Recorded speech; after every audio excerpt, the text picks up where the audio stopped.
guys ready? Rock and roll? Yeah. Okay. Can we have your attention, please? We'll be starting up shortly.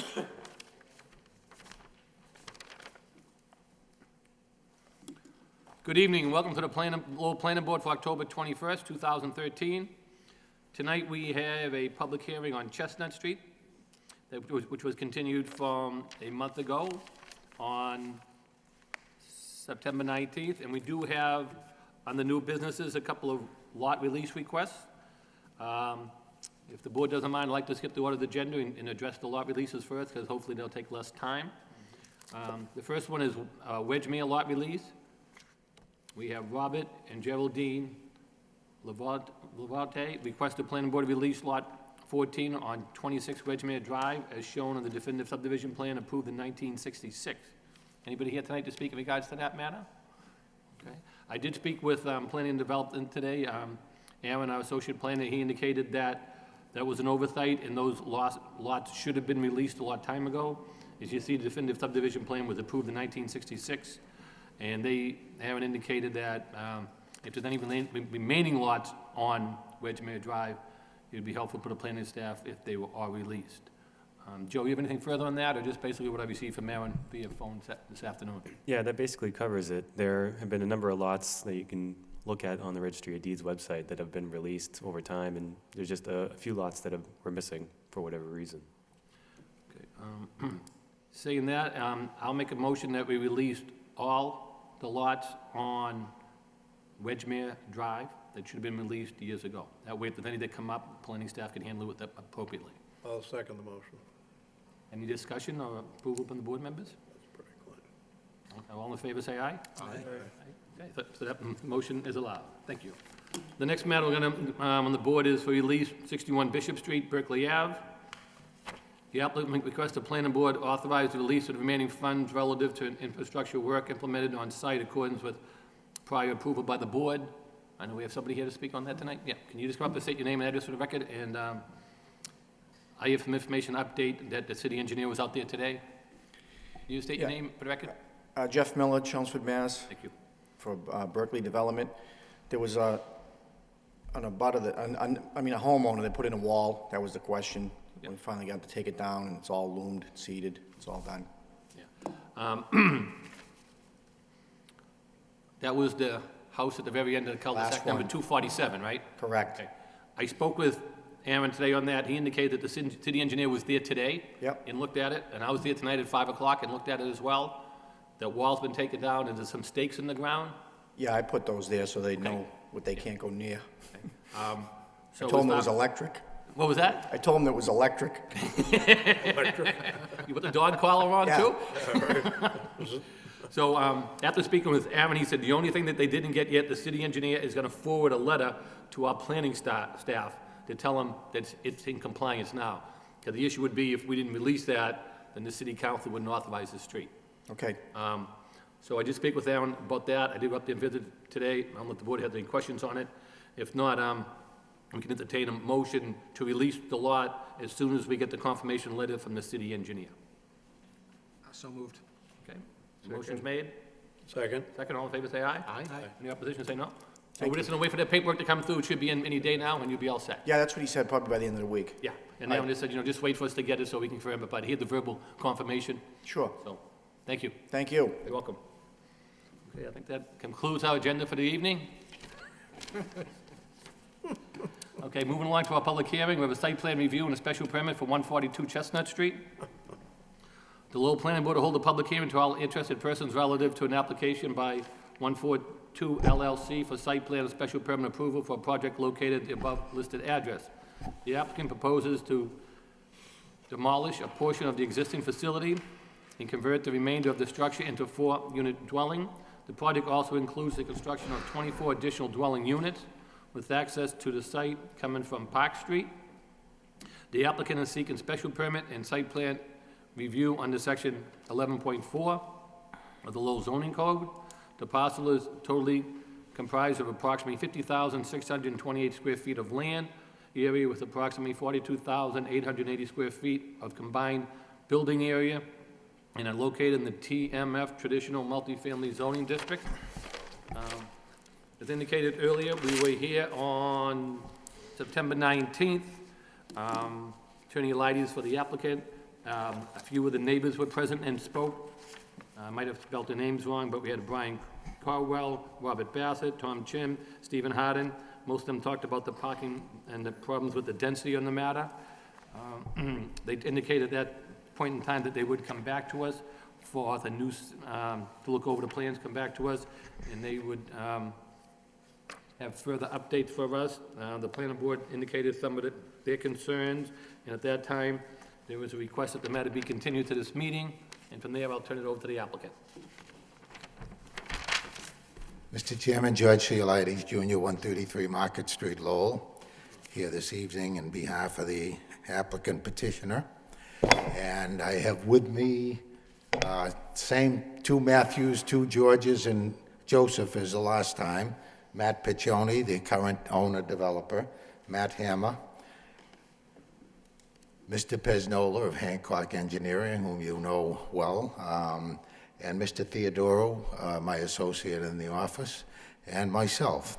And I was a little surprised, Mr. Chairman, when you saw fit to put the other two matters before us, because you know how fast I usually move on these things, so they really wouldn't have been waiting that long. Oh, I'm sure. Anyway, we're here again this evening, and this has been an opus of sorts, but a wonderful opus.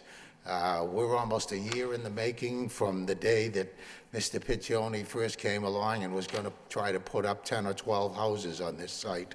And we said, whoa, whoa, whoa, let's take a look at it and see what else we can do with it. I think I explained some of that to you along the way, and gave you the story of how we, among other things, had him look at Louisburg Square in Boston, showed him a lot of the pictures, old pictures of the boarding houses and old residences in the city of Lowell, how we got together with Mr. Lockhart and the historic board members, Mr. Lockhart in his capacity of on the historic board, Steve Stoll, and we brought along Aaron Clausen as well from the department and made a site visit. Initially, we thought we were going to take down a lot of the, not just the worthless property that is what I call Motel Haven on East Merrimack Street, but the newer extra things that were attached to what we call the Talbot Mansion or property. The principal house itself, which has the beautiful architectural elements in the front. With the help and a little arm twisting of the folks at the historic board, we changed our plan as far as the house goes, the Talbot house, and you followed, I think, how we did that along the way. And we've now basically maintained a bigger portion of it, and we're going to use that entirely, and we think that that's the catalyst for putting together and keeping this property in what we think is going to be a major, beautiful project for that area. I personally, and I know it's not my personal feeling that counts there, but 10 or 12 single-family houses don't fit there. They don't belong there, but that's for you folks to decide, and we think we have put together a super plan that's going to show otherwise. So without further ado, as far as all of the particulars of this go, and by the way, since we left with our instructions the last time, which were look at reducing the number of units, look at doing things about the parking issue, both on site as well as snow storage and rubbish, extra rubbish storage. I think Mr. Boyle had mentioned we needed an extra space for that. We've addressed all of those, and I'm going to turn over all of that informational part of that thing to George Theodoro and Joe Pesnola, and I'll start off with George, and when we're all here to answer any questions the board has. Thanks. Thank you, Mr. Chairman. When we were here last time before the board, we had a preliminary plan that we shared with you.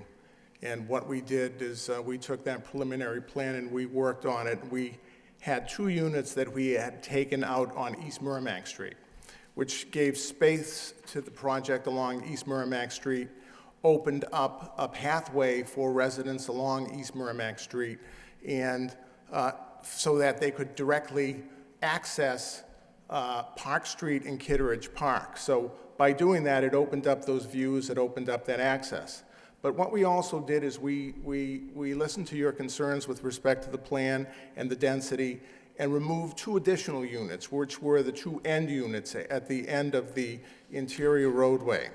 And it was a concern that members of the board had, and we listened to you, and we removed those. And by doing that, removing those 2 end units, we created additional snow storage, additional trash storage if needed. We created open space within the development itself, and we created additional parking. We have 5 additional parking spaces that were created as a result of that.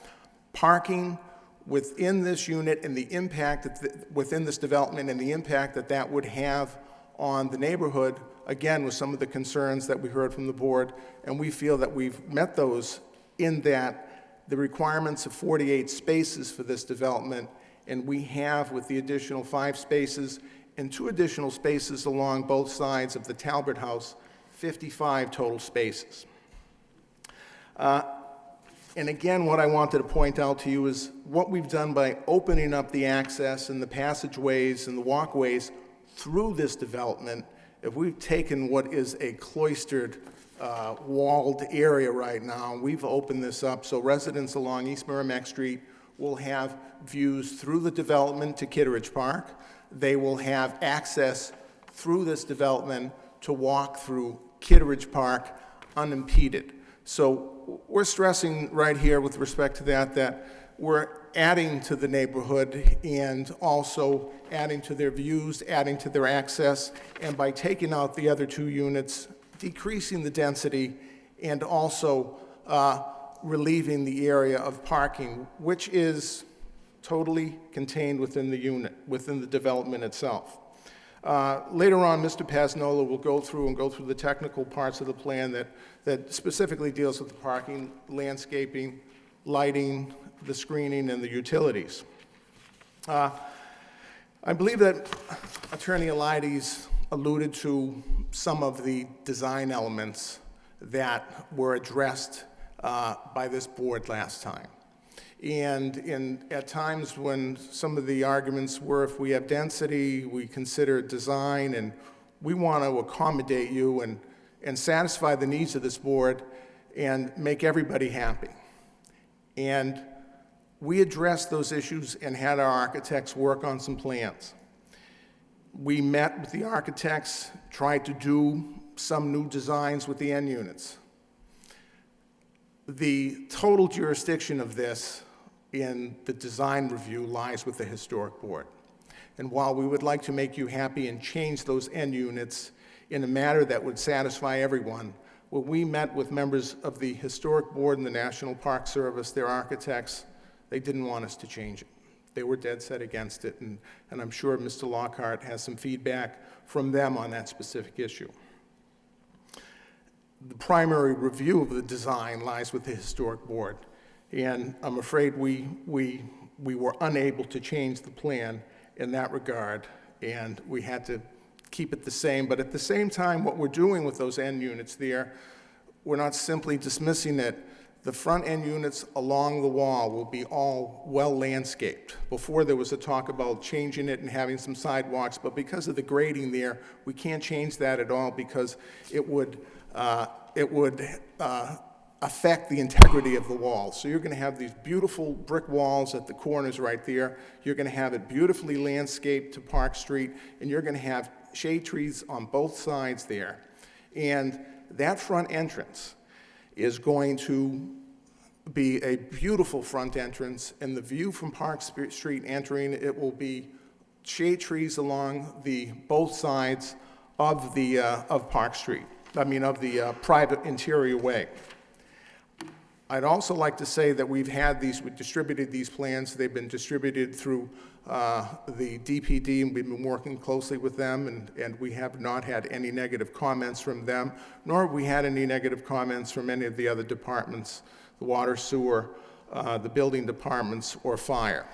And with respect to the city engineer's office, this again is going to be a unique design, and this interior roadway is going to be porous pavement.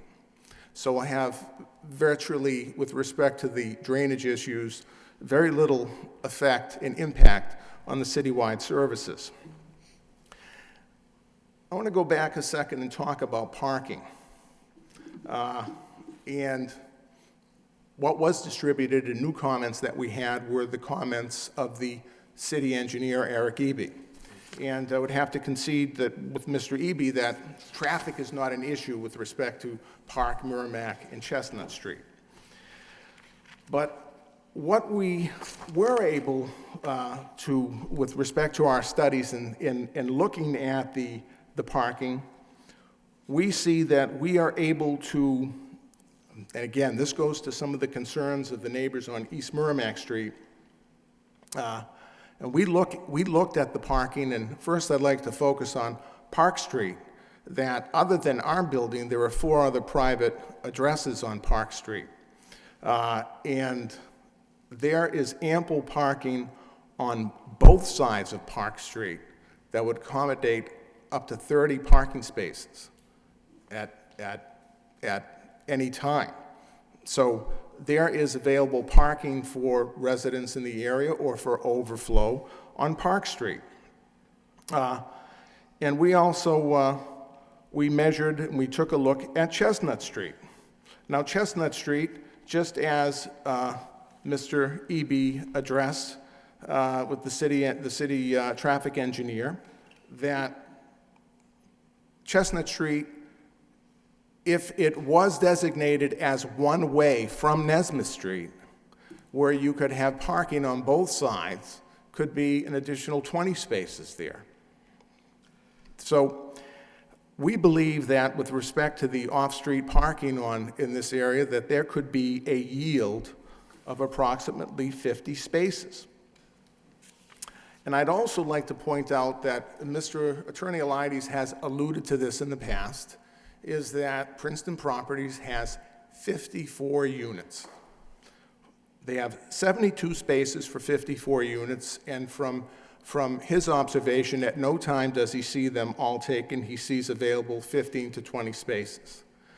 And also, I'd like to go back and point out that we have sufficient parking for all of our residents on site, and we have up to 7 additional parking spaces that could handle some overflow.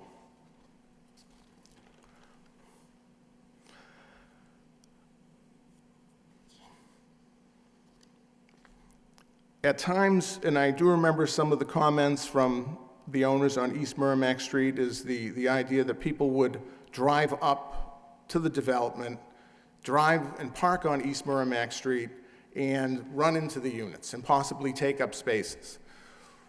If you just think about the parking being contained within the development itself, doesn't common sense dictate that someone would drive to their unit, into the development, into their garage, and not park on the street and take a space on the street?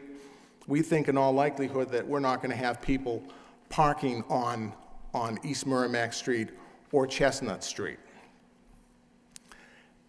Another factor I'd like to point out with respect to this plan is we're going to be taking out 2 curb cuts that currently there exists right now, 2 curb cuts. There's one curb cut on East Merrimack Street and another curb cut on Chestnut Street. Those curb cuts will be eliminated, and by virtue of those curb cuts being eliminated, it will add additional off-street parking. As Attorney Elides spoke before, we talked about if we went back to what was a plan of 10 or 11 single-family lots, what that would do would be, in effect, cut up all of East Merrimack Street and Chestnut Street, and we would have curb cuts along both sides of those streets to accommodate each one of those access points into the lots themselves. People will not be entering that development through a common driveway, which is one curb cut on Park Street. There would be curb cuts all along both sides. So that alone, I would say, in an estimate, would eliminate possibly 15 off-street parking spaces. And in addition, an important element of this development and having it fit in with the neighborhood, if you consider and visualize 10 single-family homes on this 50,000 square foot lot, it would be completely out of character with the neighborhood. That this development, these beautiful townhouses that would front on Chestnut Street and East Merrimack Street, are far better suited for blending in with the character of this neighborhood. And let's not forget that what the density of this development accomplishes. It allows for this developer to go ahead and save the Talbert House. That we don't believe that someone would be waiting in line to spend the money to restore this historic building. And what the density and the units do is allow him to provide the economics to do that. Furthermore, this property has been in this state of disrepair for a long time. It's by restoring and developing this property in this manner, what you're going to be doing is relieving this community and this neighborhood from an existing blight on the neighborhood. If it remains vacant any longer, there's no guarantee that someone will come in and develop it. We have an opportunity here to develop this into the 24 units, and what we've done is some rough estimate with respect to tax revenues that it would yield to the city in the area of $250,000 a year. With respect to the impact to the city, I think you have to consider some of the important points of what we're doing with this project. Number one, it's going to be entirely private trash pickup. Since this is an interior private roadway, there's not going to be any plowing or no paving by the city. We also understand in our studies with these developments and these rentals of these new construction that the majority of the people are either empty nesters or young professionals. So there will not be a large impact on the school system with respect to that. So we would ask you to consider this. We can consider this approval with conditions, and consider that what we're doing here is adding green technology to this development, which is an innovative feature with respect to developments throughout the city. And what I'd like to do is, you can open this up, the presentation up to anyone, or Joe to go through some of the technical aspects of the plan.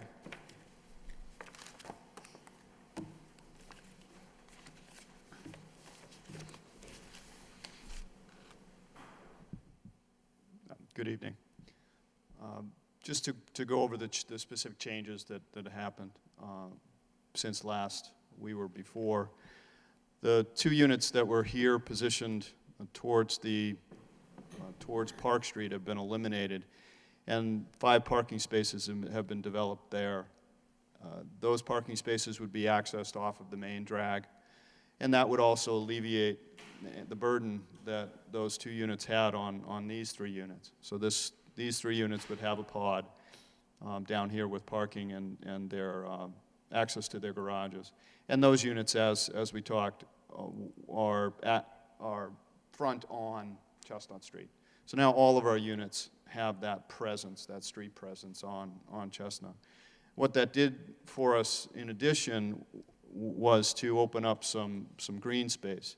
And there's about just about 1,100 square feet of additional green space that's opened up there.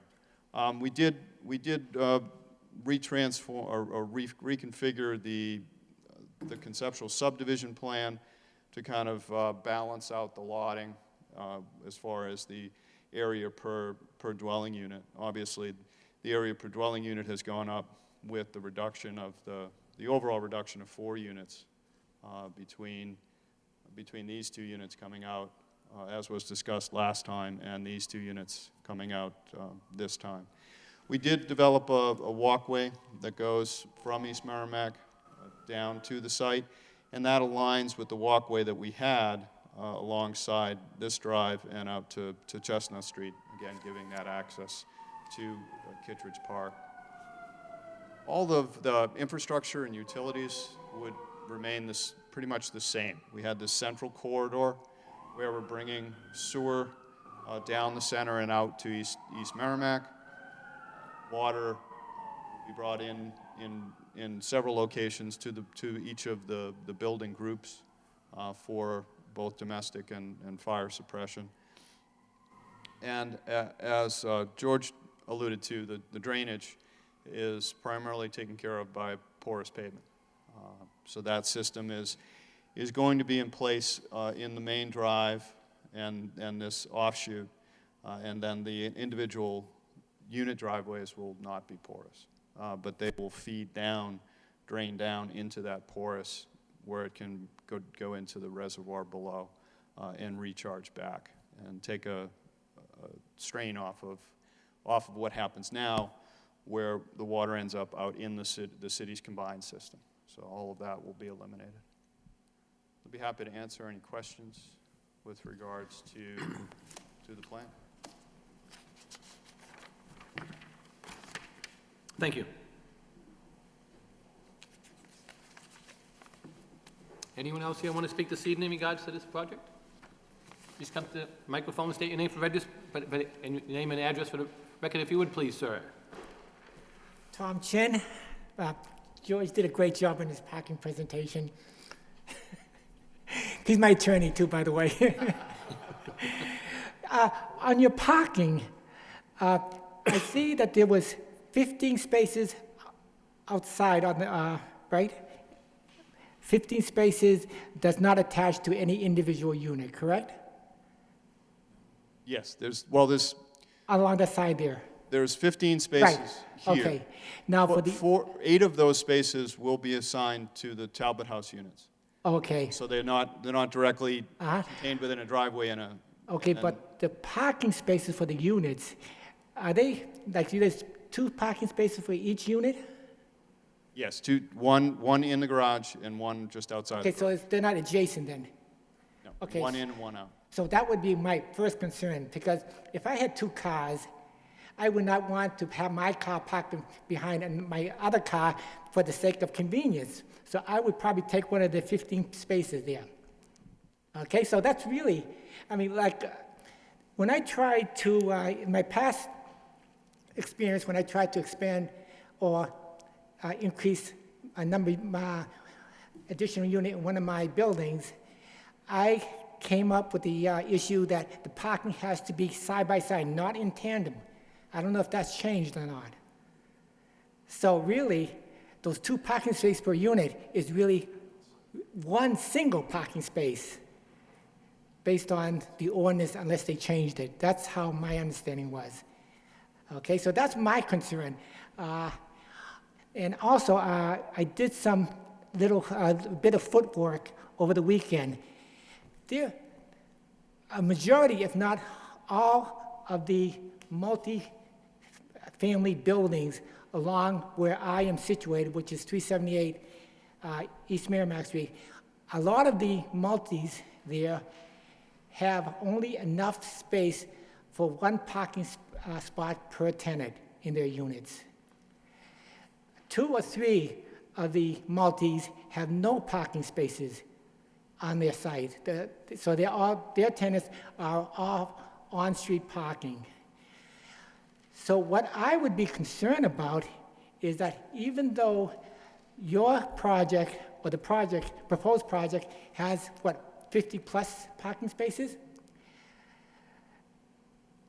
the possibility of the overflow from the project going on the streetway parking will still have an impact. However minimal, it still will impact the existing tenants or residents on the street. And also, the apartment complex that has 75 parking spaces, I drive by, I don't know, I can't remember what the street name is, Chestnut Street, where the apartment is. To get to my unit, I always drive through that street. A lot of the residents in that apartment building park on Chestnut Street, probably because it's easy for them to get access to their units. So the fact that there's 25 or so empty parking spaces at all time is because those tenants are parking on Chestnut Street. But like I said, to reiterate, my concern is that even though you have the 50 some odd parking spaces, the majority of the units, the parking is in tandem. So for the mere convenience, if one of the renters there or occupants sees a parking space on the street, they would park on the street to avoid blocking their other car. Personally, I would do that too. So that would be my concern. What I would like to see is a little bit more parking space available in the complex, in the project. Because I would like to see that develop also, because it would add to the whole neighborhood. And another sideline is that I'm trying to sell my building, and a couple of the concerns from a couple of the prospective buyers was the congestion on the street. Okay, because I have 4 units in my building, and I have enough space for only 4 off-street parking. The brick building next to me has enough parking space to allow only one parking space per unit on their building. In my other neighbor, Eddie Saber, he has 3 buildings on that street right next to me. One building has no parking space, that's on a corner, has no parking space.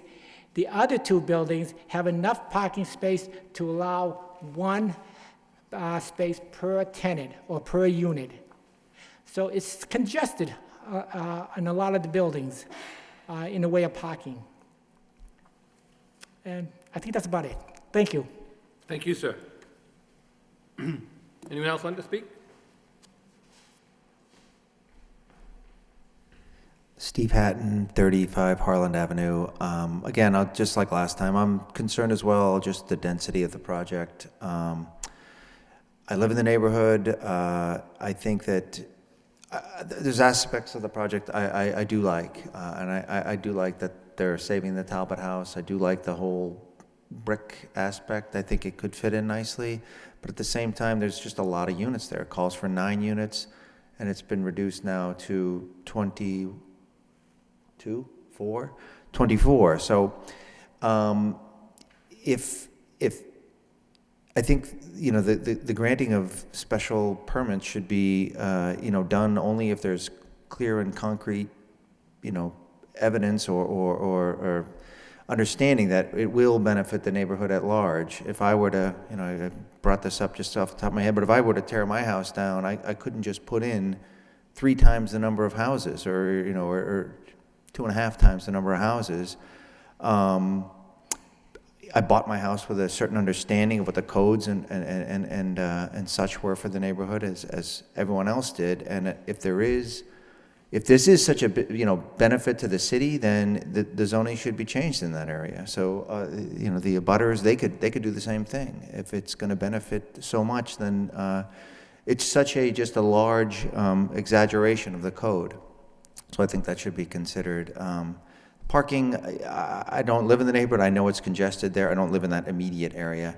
I do know it's congested there, and I know we had a few other neighbors here last time complaining about that, so I don't know how that marries with all the free spaces on the street that we were just hearing about.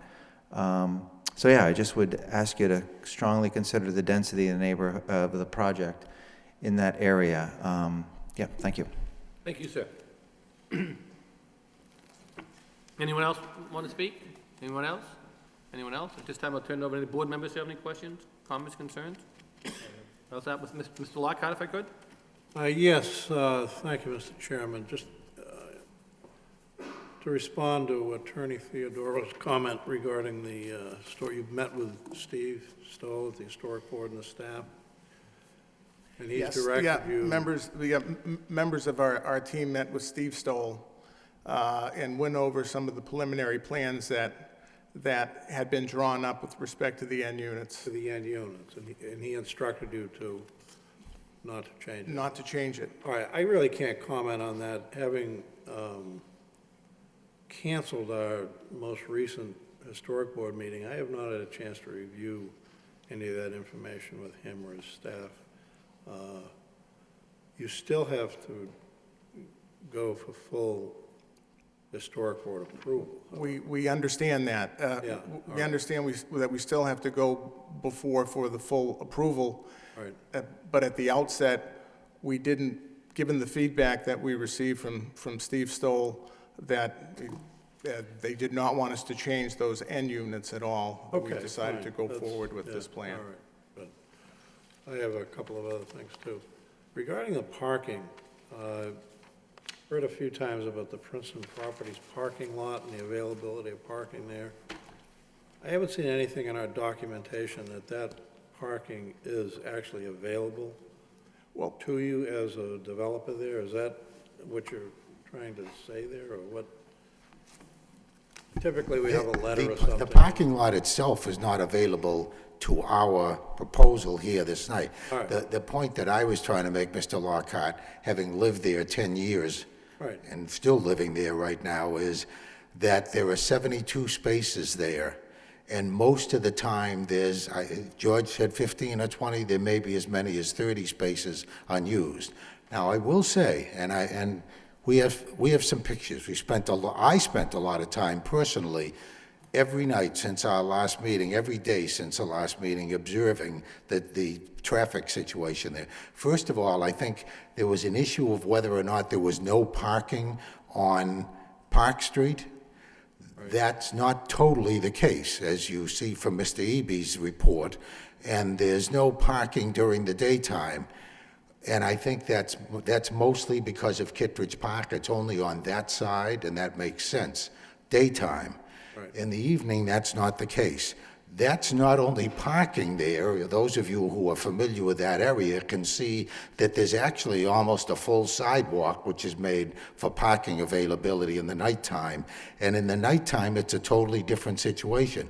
When we talk about 53 spaces, identifiable spaces on Chestnut Street and Park Street, we're talking about evening parking. Daytime, I left my apartment at Princeton Properties at 2 o'clock this afternoon, and there was nary a car on Chestnut Street or Park Street parked there anywhere.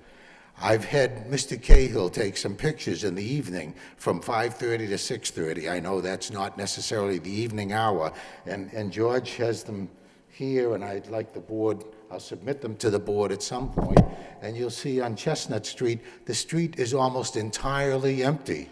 Now, when you talk about parking for the people on East Merrimack Street or Nesmith, and obviously Nesmith is the biggest problem, that block, those people park here on Chestnut Street. That's their parking lot, and they all park on this side of the street. And you know what? When I go home at night, and when I go by there 8, 9, 10 o'clock at night, there are still spaces on that side of the street, and there's nobody on the, there's one person who's now parks on this side of the street. He parks on the entryway to our lot because he knows no one's using it. There's one curb cut there down near Nesmith Street. That's the only one on that street. I think Mr. Eby has made a wonderful suggestion, and we would support it. Unfortunately, neither we nor you can mandate making it a one-way street. But I can tell you right now that if you make the recommendation, it would help us, and we will next week, as part of what we're doing, or the first opportunity, go to the city council and ask them to change this street to one way. It's crazy to be two ways. It absolutely is crazy, and it makes problems for people moving on it. But you know what? No one travels on this street. Anyone who thinks that they're going to travel on this street to go down to Nesmith Street on a shortcut, forget it. You can't get out. Forget it. So if it were one-way Chestnut from Nesmith up to Park Street, which is what I think the recommendation should be, that would be wonderful. And it also, and by virtue of the fact that you have it a one-way street, would make sure that this one little play area is a little more protected. Now, let me also comment about the play area. Grossly underused. And I think a lot of that is because the people who are in the East Merrimack Street area can't get to it. We're giving them an opportunity now to come right through this particular site and get into that park. This is, you want to talk about open space? There isn't anyone who has more open space than people in that neighborhood if they want to use open space. So parking, go ahead, I'm sorry, Mr. Lockhart. No, finish your thought, no. Yeah, the point I'm trying to make clear as day is that I have never, ever, ever, in the 10 years I've been there, seen a time where Park Street and Chestnut Street were so full of cars that no one could park there. We're putting all our cars on site. We're putting all our cars on site, and with all due respect, I get to rebut this gentleman because he's George's client, not mine. With all due respect to his comment about stacking the cars, I guarantee you, if I were living there, I would make sure that my wife, and I'm sure she would want to make sure that she got into our garage, or at least right behind our garage, with a clicker to walk in 24 hours a day. And even more so in the wintertime. You're going to try and find a parking space on Chestnut Street with the snow removal, or on even Park Street, which is a pretty wide street? Of course not. You're going to park right in your own parking space on the lot. So, yeah, I know when there are stacking parking can be a problem when you're in a development where you have people stacked who are unrelated. I mean, that's almost crazy. But in this particular case, as I said, if it's I and my wife who have these two parking spaces, I'm not even going to bother. I'm not even going to try to leave my car on Chestnut Street for 5 minutes when I can pull up right in my own spot. We're taking care of those cars right on our site. I submit that we're not going to add a single car to those streets. Not a single car. Just to follow up on that, on Eric's, the transportation engineer's memo of October 8th, on paragraph 2, final sentence, he says, the proponent should conduct a parking utilization study during the peak hours of parking demand on the street to determine the current percentage of the street that is used for parking. The results of that study would be used as one of the factors to consider in whether to change Chestnut Street to a one-way flow. He's made some good suggestions here. Would you be opposed to doing that? I think it's a great suggestion. What I'm saying, Mr. Lockhart, is I've done the study myself. Granted, I'm no traffic engineer or whatever, but I would love to make that, and I would ask my client to pay for it as part of a study that goes to the city council to determine that should be a one-way street. I think we need definitive information like that to really... I guarantee you we'll do that. Okay, good. Just a couple of other things. Have we received official fire department approval on this? Have you talked to them? I'll defer to Joe, but I believe we I don't have. see anything clearly stating that. Yeah, the only comments that we received from the fire department were that the buildings were going to need to have sprinkler systems All right, installed. that's the one. All right, I wasn't sure. That was basically their only concern with the project. Yeah, okay. My only other comment here is, the density. We have to talk about the density because we have a few times here. The requirement, lot area per dwelling unit requirement is 4,000 square feet. And in your old plan, the last time we met, at 28 units, you had about 1,800 square feet of lot area per dwelling unit. And you made some good progress on that print. I mean, it's loosened up, it really looks good. But you're currently, with 24 units, at roughly 2,100 square feet of lot area per dwelling unit, where the requirement, again, is 4,000. So I'm just concerned about that. I can see where that, might work, but I think density is still a factor. I understand that density is a factor, but I think I alluded to this before, and I'm sure this board is very familiar with the concept of the cost of putting a project like this together. Sensitive to that. And from the standpoint of a developer applicant, he has to look at the totality of the expenses, et cetera, and then the stream of income, and he's got to prove to a bank that he can do it. This is part of what Mr. Piccioni has been doing, and he squeaks and squeals and hollers every time we tell him we need to take another unit away, because he says we're making it dangerously rough for him. We're going to be putting in we're going to be making a lot of improvements here for the city as well. We're going to be putting in new sidewalks on East Merrimack Street, new sidewalks on Chestnut Street.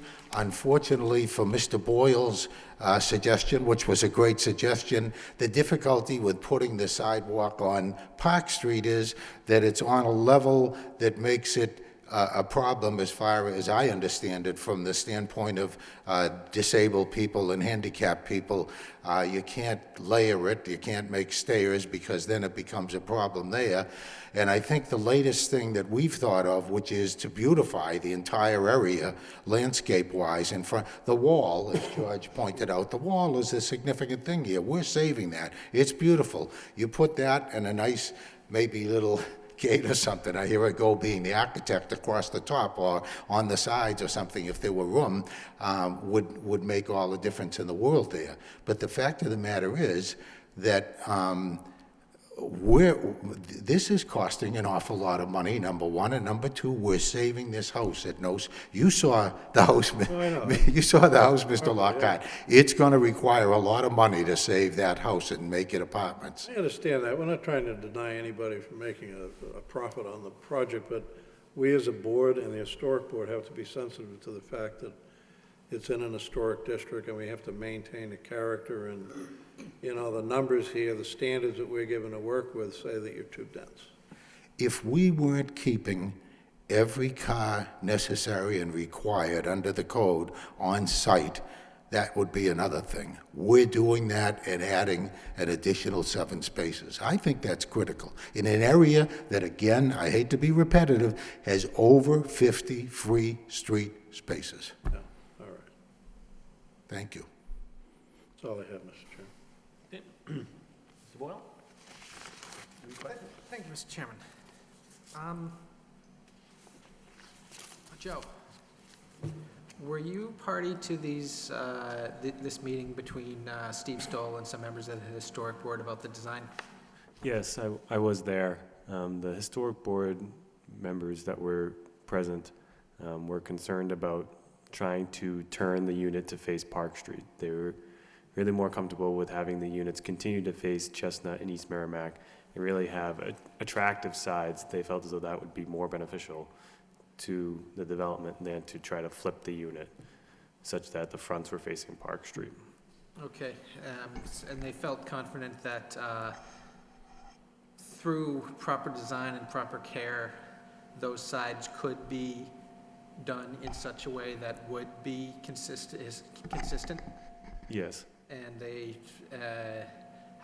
felt confident that in their discussions with the applicant that it would be done in such a manner? I believe so, yeah. There were still some details to work out, but they seem to be progress towards an agreeable solution for those end units, particularly with the sides that would be facing Park Street. May I comment, Mr. Chairman? Oh, no, you can still have a conversation. You'll get your chance. On that point, Joe, He gets notice account. I just want the board to know. No, but I mean, if he's asking him a question. Oh, get I'm back to you. sorry. I I'm mean, sorry. He's speaking with Joe directly, so Yeah. if you want to bring it up later, I'm sure you'll tell us what you have to say. Don't worry, I'll get to you. Okay. I want the board to know, and I think neither George nor I made it clear, and I apologize. We had plans made up. It's not like we walked away from your meeting and said, oh, the hell with those guys, we're not going to do that. We went through the cost, expense, and time of making plans with a nice, we thought, a nice end piece to it, and we got shot down. That's the bottom line, we got shot down. So, but we also agreed that we would do whatever the historic board, because they have this jurisdiction here, thought was appropriate, that we would do that, plus obviously whatever input that you folks, I would welcome you or any member of the planning board to join in on any of these meetings to get a final approval from the historic board. That is reassuring to hear that, Joe. We really, on this board, we really do rely on staff to do a lot of that work. And we rely on what we hear from staff on those matters. So if we could get, if we could just make sure that the board is kept in the loop about those meetings, and I don't believe, and I certainly would appreciate getting whatever input Steve feels he wants to give to this board. I would very much appreciate seeing that. Yeah, we could provide that, I guess, more proactively in the future for projects that have that overlap with the historic board. I really feel like there is overlap here. I feel that this issue, this particular issue, but a number of issues on this project, there's issues of historic significance and historically appropriate neighborhood-sensitive design, which are not just about the aesthetics and the detail, but are relevant to actual site design, site planning, and that it isn't just, these aren't just facade issues, but are actually site planning issues as well. And so, yeah, there is a lot of overlap here, and feedback from them on these issues would certainly be helpful to us. Okay. All right, the issue of the parking. Mr. Chen, I believe was the name, brought up just what I was going to say, the issue about tandem parking.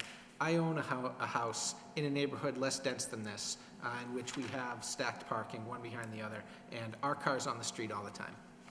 During the day, sometimes overnight, parked in front of the house. And I believe that would be true of this project,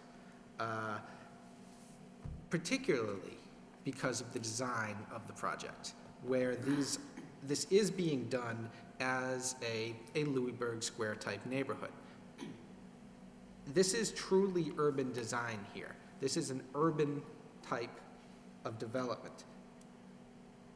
These units, they very much address the street. They face the street.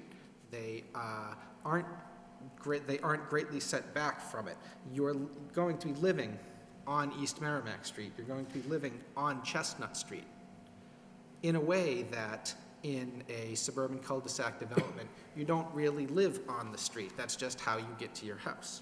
I very much believe that people will be using these surrounding streets for parking, temporary parking during the day, and to a lesser extent, overnight parking as well. Now that said, I don't believe that presents us with a fatal flaw in the project, so much as I believe that we need to address the on-street parking, the design and the layout of the streets, as has been brought up in this very helpful memo from Eric Eby. I think that the one-way Chestnut Street proposal is an excellent idea, which should be pursued. I want to talk in a little more detail about the Park Street side. I understand that the west side of the street, which is your side of the property, your side of the street, sidewalk can't be installed there.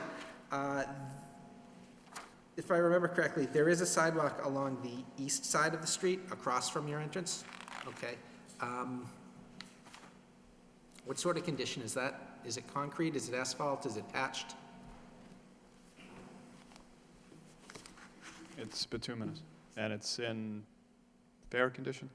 Down by East Merrimack Street, the interchange, I wouldn't, there's an attempt at a ramp there, but then as you start to head up Park Street, it's quite steep. So I wouldn't say that it's perfect, but it is a sidewalk. It is passable. And as you know, on the west side, we've just got the embankment that goes up to the base of the wall. Right, right. Just as I believe, one of my guiding principles as I've been reviewing this project is that the pedestrian mobility and access is just as important a concern as vehicular movement and access. It is a setback that there can't be a sidewalk along the west side of Park Street. But again, I don't believe this is a fatal flaw.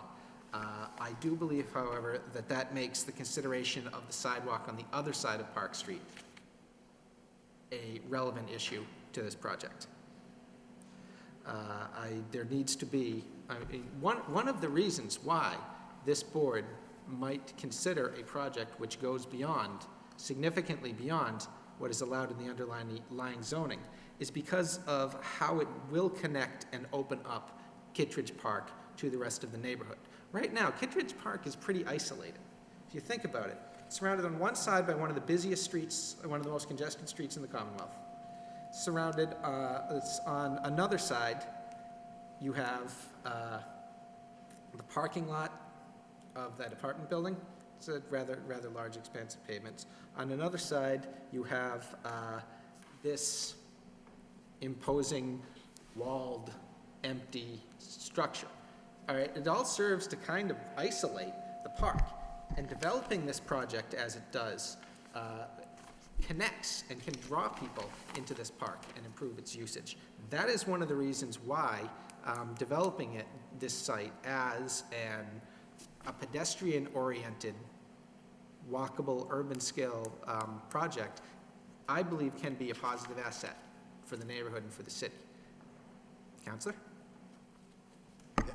That's why, Joe, can you put the ground layout up there? We have two sidewalks. No, yeah, that's it, I'm sorry. Can you show that's why we broke the buildings on East Merrimack Street and made them walkways to go through. Those are welcome to the people. They're not strictly for the benefit of the owners of the property. They will be public access walkways, two of them going right through the lot. I'm not sure, Joe, do we show the sidewalk? We intended to make both of those opening sidewalks through because they match the sidewalk either way to the Talbot Street, on either side of the Talbot house. So there you have two beautiful, easy walkways directly from East Merrimack Street over to the park. I agree with you, and that's what we tried to do. You read my mind, Councilor. That's right where I was going. My question, the next point that I was going to bring up, as I was talking about this access, was not only that east side Park Street sidewalk, but also these walkways through your property. And the 2 points I was going to raise were, one, why isn't there a second one through that second opening? And now you're telling me you do intend to provide a second one through that second opening. Yeah. I just noticed that tonight before we got here, and I want to make it clear, because I made it clear to them, that there has to be a sidewalk there. So let's agree right now that that'll be a condition and a change in the plan, that there'll be two sidewalks into East Merrimack Street. Concrete sidewalks that match the city sidewalk, so that somebody walking down the street would get the impression that they may continue to walk up those sidewalks. Yes. Yes, that's the design principle. Good. Yes. Porous, by the way, on top of it all, so that the interior ones the sidewalks will be as well, to help with the drainage. The sidewalks, the sidewalks will be porous, Right. porous bituminous. Okay. Right. Okay. And the second point I was going to raise about those interior sidewalks, now you're saying that you do envision those as being publicly accessible walkways. Now, will that be an element of, will there be some sort of formal status for that, that those would be, that there would be public access along those? My answer would be whatever it takes to make them publicly accessible, we will do. Okay, And we'll work with Joe and the DPD folks. okay, I would very, It might need an easement running to the benefit of the city or public access easement, and we don't have a problem with that. I think it's a perfect idea. yeah, excellent, whatever, right, I'm not exactly sure what the best formal process, structure would be to have that, but I'd like to hear from the city staff, what we could do with that to ensure that there is that public access. Yeah, it would probably be a public access easement, but we can certainly review what would be the easiest and best for citizens to access that area. Excellent. All right, now, sticking with the theme of Park Street, where we can't have a sidewalk along the west side, and the theme of where we're trying to maximize this off-street parking. And throwing into that, the idea that we now have this, it looks like it's a 10-foot wide strip between the pavement and your lot line? I'm not sure. I'll defer to Joe to tell us. Joe, is that 10 Yeah, feet? it's about a 10-foot strip, and it's an embankment now. And it's an embankment now, okay. This requires some really quality design thought, because there are multiple goals that need to be accomplished here. If one of them isn't a sidewalk, okay. We can make up for that by paying some close attention to the sidewalk on the other side of Park Street. But we're also talking now about the street parking issue, the visual aspect of this entrance from Park Street, and where we are looking at these sides of these buildings. We need to take, and we're really trying to address that through design. The landscaping design on this needs to be important as well. In addition, if that space is not being used for sidewalks, that opens it up for street trees, which I'm always banging on about at these meetings, which would need to be incorporated into this landscape design. I see that you've got a number of them. I see your whole planting plan for these street trees is inside the property, which is understandable given how you've pushed the buildings close to the street. But whenever there is an opportunity to put trees along the public right-of-way, I really like to see builders jump on that opportunity.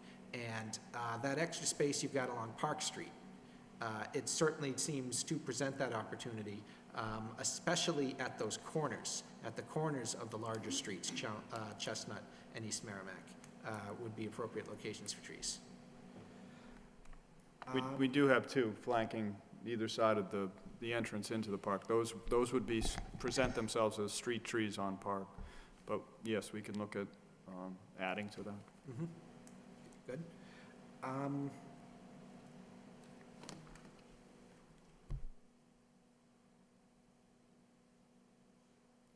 Okay, the spaces in the inside, the ones that aren't dedicated to the townhouses. You've got the 10 behind the Talbot House and then 5 more. Will those be dedicated spaces? Dedicated? Dedicated to the, individual units? not to the individual units, no. Those will be common space for the units, similar to the parking, the extra parking, that'll be common to all of the units. So We are dealing with Historic, and Historic has very strong opinions on the landscaping around the Talbot House, so there may be some restrictions with regards to how that's done and final form of that, the preservation of that. If there's a governing document that says the Talbot House will be improved but also maintained in this manner, that may extend to that approximate landscaping around the west side of that. I have the disadvantage of not hearing everything that Joe said, but my answer would be that the 8 that are to the rear, the 10. 10. Of the 10 that are to the rear, yes, they'll be dedicated to the people in the Talbot House. So we'll have 2 free ones, I don't know, is that what you said, Joe? And the other 5 will be free ones. Now, how they're gonna get cut up, I'm not sure.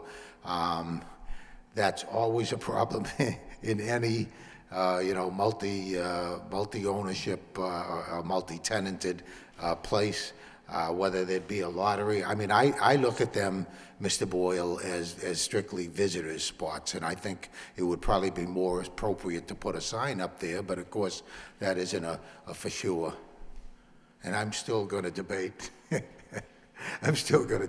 issue of where you're gonna park. I'm gonna park my car in the garage and right behind it, and make sure that my wife walks in with the groceries right behind it, because we don't have an entryway. It's not easy. You know, I live at Princeton Belvedere. The address is Park Street. I park in the parking lot in the back. That's my way in, that's my easy way in. If and when I think I want to run in from Park Street, it's a pain in the neck, because there's only one entryway in the middle. I got to walk to there, go up to the unit where I am on Andover Street, go in over there, and lugging groceries or doing something like that, not a chance in the world.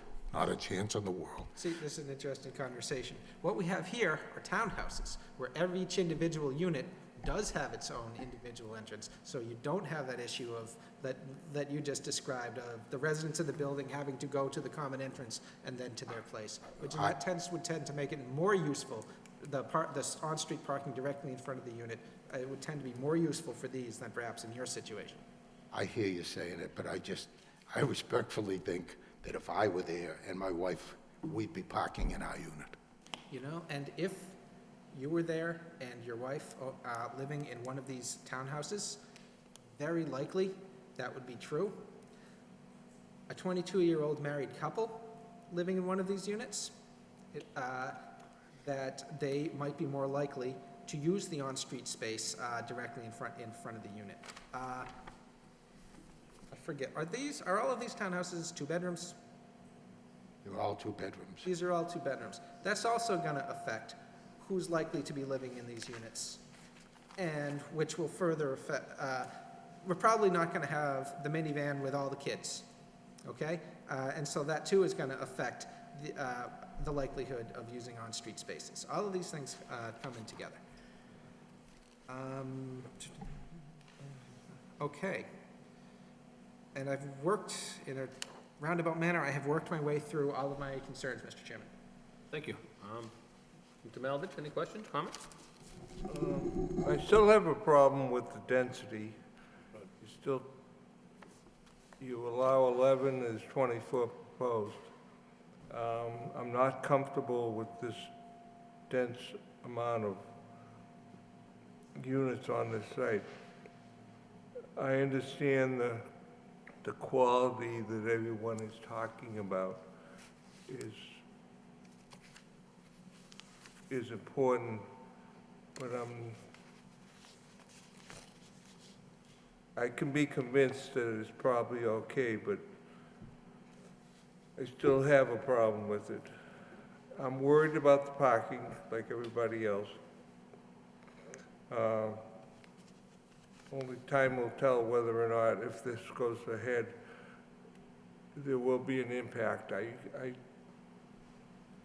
I travel this and there's a lot of, in the evening, there's a lot of open space on the street. Daily, there's nothing. I drove around this during the day, and there's hardly any cars in the streets. I'm concerned about 11 o'clock at night, though, when everybody's home. Has there any thought been given to eliminating the 3, I know this is a no-no, but eliminating the 3 closest to Nesmith Street, and to create additional parking so that every unit has a second site space in a cluster over in that corner? I know you're gonna say, I know you know what I'm going to say, too. By the way, Mr. Malovich and I served on the very first historic board in this community, so believe me, we're very sensitive to historic renovation and what's going on there. But anyways, Bob, to answer your question, of course we considered it. Of course we totally understand the issue, but I want you to know that it just doesn't work otherwise. And I don't think that there's that much more gained, with all due respect. I mean, I know it in a sense looks better because you have fewer units, but you know, Louisburg Circle is congested with no parking, and yet it's beautiful and it works. And the same thing goes for so many other spaces, and we need these units to make the whole financial picture work. okay, my only other question was, you showed these lots, there were 6 lots. Is there an attempt in the future to subdivide this into 6 lots? Go ahead, John. It has to be subdivided into 6 lots for zoning compliance. There's a, I think it's part of our application tonight, isn't it? I'm not aware of that. I didn't know that it was going to be subdivided. Because it changes, as Dick alluded to before, the land area per dwelling unit changes dramatically in all 6 lots. They're different. And if those are being potentially sold off as lots with 4 units or 3 units on them, the square foot per lot, per dwelling unit is, so some of them are very, very low. Yeah, understood, but we would agree to a condition that there be no further subdivision of these properties, and that, I think, to some degree would help the situation. We need that particular configuration to be able to set it up the way it's been set up. So you're gonna finance them one at a time. It's a phased development, basically.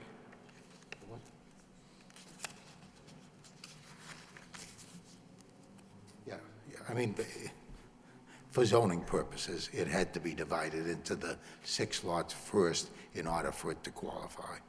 Okay. All right, that's the only other question I have. Thank you, Mr. Maravich. Mr. Fischett? Thank you, Mr. Chairman. Looking at the project before us, one of the couple of things that I looked at to, first of all, the whole concept of allowing the development to go forward with the increased density, and I looked at the master plan under build and maintain diversity of housing options throughout the city. And one of the bullet items, encourage the conversion of vacant schools, religious buildings, and other large historic structures located in residential areas into multifamily residential properties where appropriate, and preserve these as neighborhood landmarks. So obviously, I think that's, under the bigger picture, that's what we're looking at with this particular project. Now, we either buy into that concept or we say tear it all down and build single-family homes to meet the lot area per dwelling unit. So I think that's partly where we are today, at least based from the big picture. Now, looking at the concept of what we have before us, and one of the issues is the parking, and I will say the parking that's presented on this plan exceeds the parking requirements by zoning. Again, the parking provided on this plan exceeds the required parking by zoning by 7 parking spots. The stack parking, I think Mr. Chin referred to, that's allowed in single-family and single-unit development. It's not allowed in a large large development, it's not a large, it's an issue with investment property when you have unrelated people that's living in there, and the idea is you gotta go knocking on the other unit and, you know, you gotta move the car. So it is, from a zoning perspective, what being presented is allowed. From a practical sense, I think Mr. Boyle had a point, all due respect to Mr. Leidy's disagreeing. I think that's probably going to, from a practical matter, you'll experience that, but I think what was also noted is that, and I think we've all gone by there at different times, I mean, I think there is some capacity there, if in fact that happens. But the reality of it is, regardless of what our, you know, we may feel is going to happen there, you meet the requirements of zoning for parking. There's no dispute there. It meets the requirements for zoning for parking. I can't say that enough. The issue of opening it up to Kittredge Park, and I think Mr. Boyle hit on some very key elements of why we would even consider the increased density. So we've got the fact that we're preserving a historic building, okay? We've got a case where I think we're actually enhancing Kittredge Park based on, you know, what's there right now. And we're creating accessibility to it. And, you know, so from that perspective now, we come to the density issue, okay? So whether or not are those trade-offs or those features that we're talking about, is that, from a perspective of the density here, is that something that we feel collectively as a board that it's appropriate? Now, when I look at the neighborhood character, I mean, I think Mr. Chin really kind of played to the fact that, quite frankly, the character of the neighborhood is even denser than what's being proposed here. That is the character. The character of the neighborhood is again, it's denser. You know, I don't want to get into the history of the apartments that are there, but, you know, the zoning was changed years ago, not for those apartments. It was supposed to be a very upscale, you know that better than I do, you know. And how many times has the zoning been changed, and then the project that the zoning was changed for, that's not what you got. Okay, you got your typical 1970s apartment building that went up there. So when I look at what do we have, and we're going to have, I think, when you look at the housing around there, really quality housing compared to even what we're looking at. Now, obviously, I think there's some beautiful homes along Nesmith Street that I think this will really tie nicely into.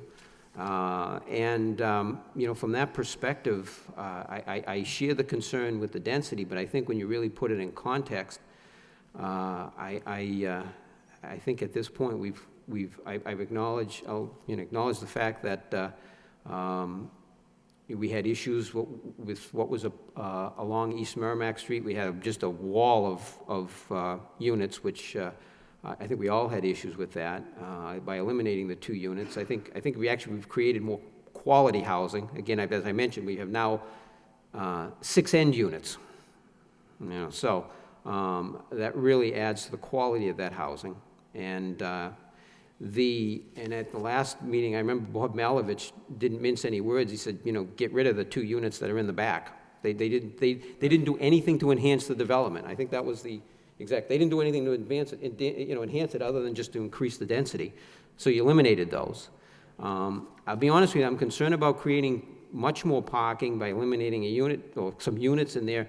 I don't want to start to have it look like a parking lot back there. So, I mean, I think we've struck a pretty decent balance. And I think Mr. Boyle had a good point with the street trees. I think Joe acknowledged that you could add some more on the corners. You did put the 2 on the entrance. I did notice that, obviously. I think that adds to that neighborhood feel of the project. So from that perspective, I think, and you've mentioned, again, it's outside of the purview of this board to condition this project based on what Mr. Eby has suggested. I think, although you've acknowledged here this evening, and certainly as a non-binding condition would be to, you know, work towards that end, because I think I think those are valid issues that he's brought up. and I think they're worth pursuing. I think there's capacity there at this point. I'll be honest with you, the most parking I've observed is early on a Sunday morning, and that's when you're gonna catch most people there. And even at that point, there's additional capacity, so, that's all I have to say, Mr. Chairman. Okay, thank you. Just a couple of things. I know everybody talked about the parking. I know the parking does meet the requirement, but if you look on Nesmith Street, they average on that back wall, eight cars parked there at night. It was 6 o'clock tonight when I went by, there was 8. A month ago when we came back to meeting, there was 8 there. And if those units are facing Nesmith Street, if people are gonna pull up, run into the unit, they're not gonna loop all the way around, down the driveway, in and out. I understand that. I understand by the zoning, they can park one in the car in and park one behind it. When we got the application, and I know we've changed it a little bit, but the notes we received from Planning and Development says that the following are required for the planning board. 1, the site plan review, which takes the majority vote.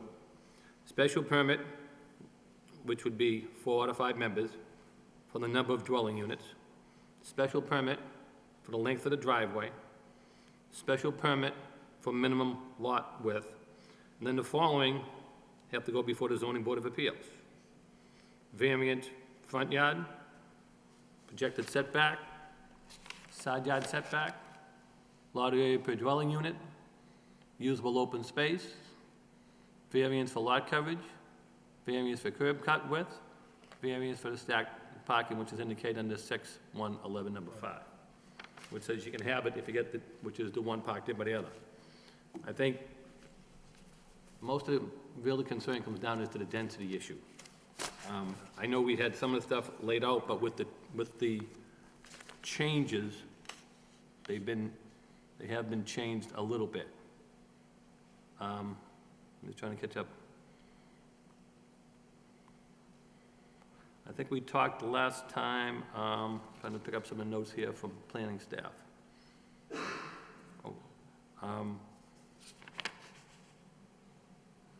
About the sidewalks, I know the sidewalks are going all the way around, even on East Merrimack Street, right, Joe, all the way down the backside? The sidewalk on East Merrimack, they'll cover the whole site? Yes, on East Merrimack.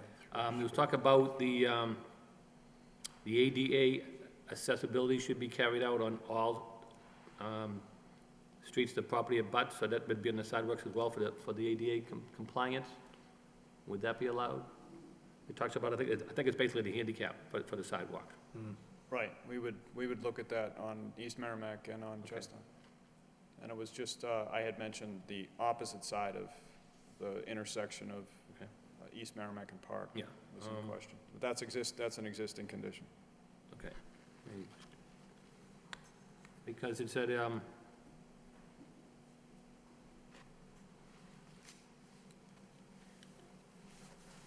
if you have the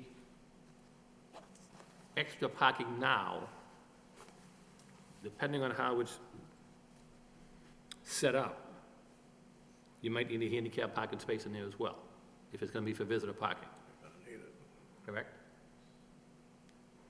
I mean, based on development surveys review, ADA parking standards, the applicant should be aware that if the property is providing a visitor parking, handicap parking shall need to be incorporated into the project design. So if you're gonna do visitor parking inside, then you'd have to have a handicap as well. Yeah, on residential projects like this, it comes down to whether or not the parking spaces are assigned. Right, and if So they're assigned, then you don't have to have them. Right. Unless you know someone's So handicap's as gonna be there. Attorney Elides said, we haven't figured out the exact dispensation of those 7 additional spaces. If they are assigned through lottery or some other way, then they'll be assigned and they won't have to be handicapped. If they are open visitor parking, then yes, we have to provide the commensurate amount of handicap parking. Gotcha, okay. I think I got that, oh. Okay, yeah. Some traffic, we talked about the sidewalks. And they said, again, traffic said wheelchair ramps are needed at each intersection. What was the other one? Water users.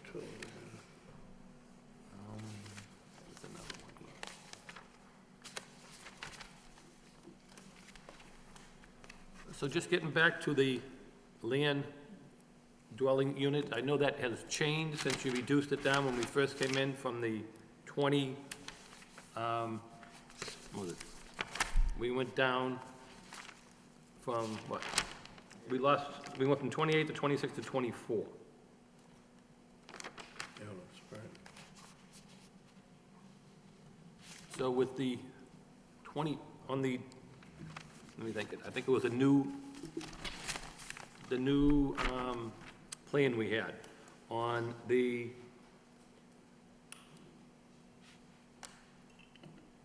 under this plan now with the 24 units, basically, I think when we said that before, to incorporate what's allowed by the zoning now for the land area dwelling per unit, what's it come to?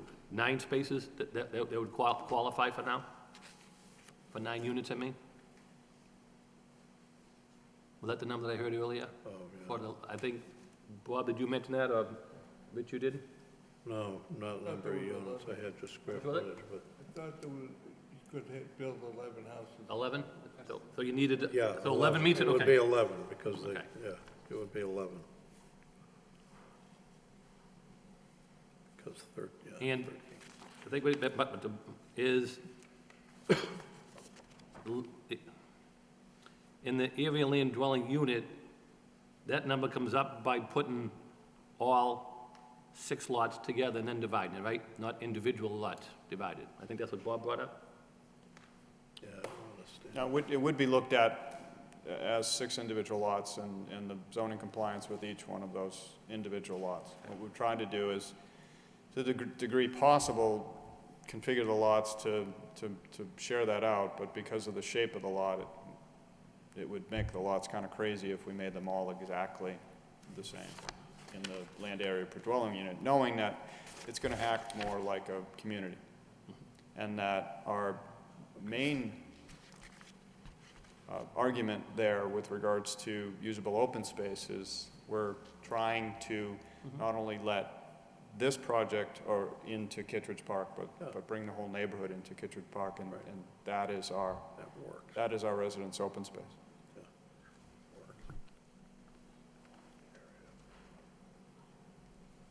So is this gonna be private property then, or public?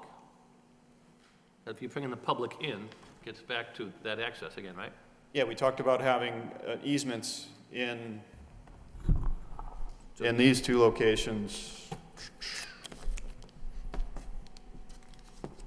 Public easements from East Merrimack to Chestnut, and then put a walk here, and again, have a public easement to let people come up, go through. Right. They'll be able to see Kittredge Park, and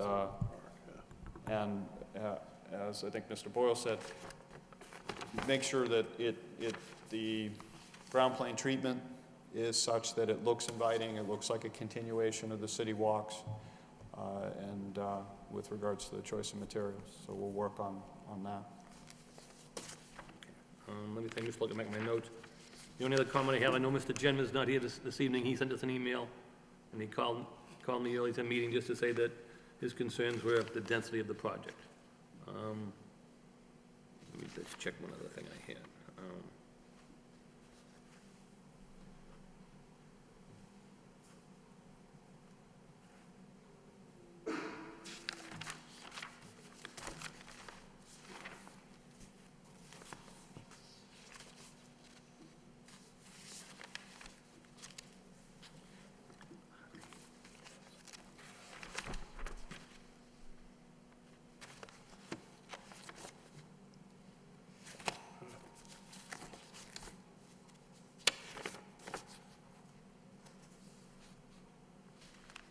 So in the new plan, these would be the updated dimensions with the,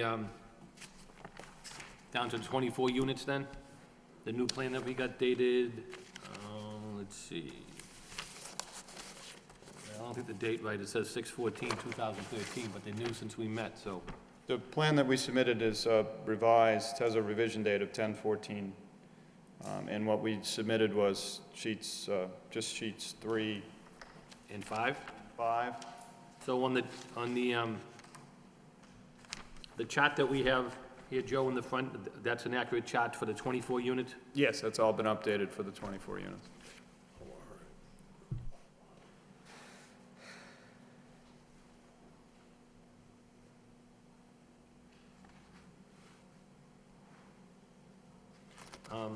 So, just a question on the very bottom where you have the two asterisks. It says, special permit required for continuation legal conformity. And only place I see that is on lot 2, where it comes under the front yard setbacks for, what's that, 11 feet for the minimum? Is that where I'm picking up, or is it somewhere else? Yeah, that's what we're picking up there, is the legal nonconformity of the front yard setbacks to the existing dwellings, the existing buildings. But it all contains to the lot 2, which is what, the Talbot House, which is there already? Yes. Okay. And on some of the other, okay, the minimum lot sizes, okay, the minimum side yards, okay, those are conform, I mean, those are spelled out here.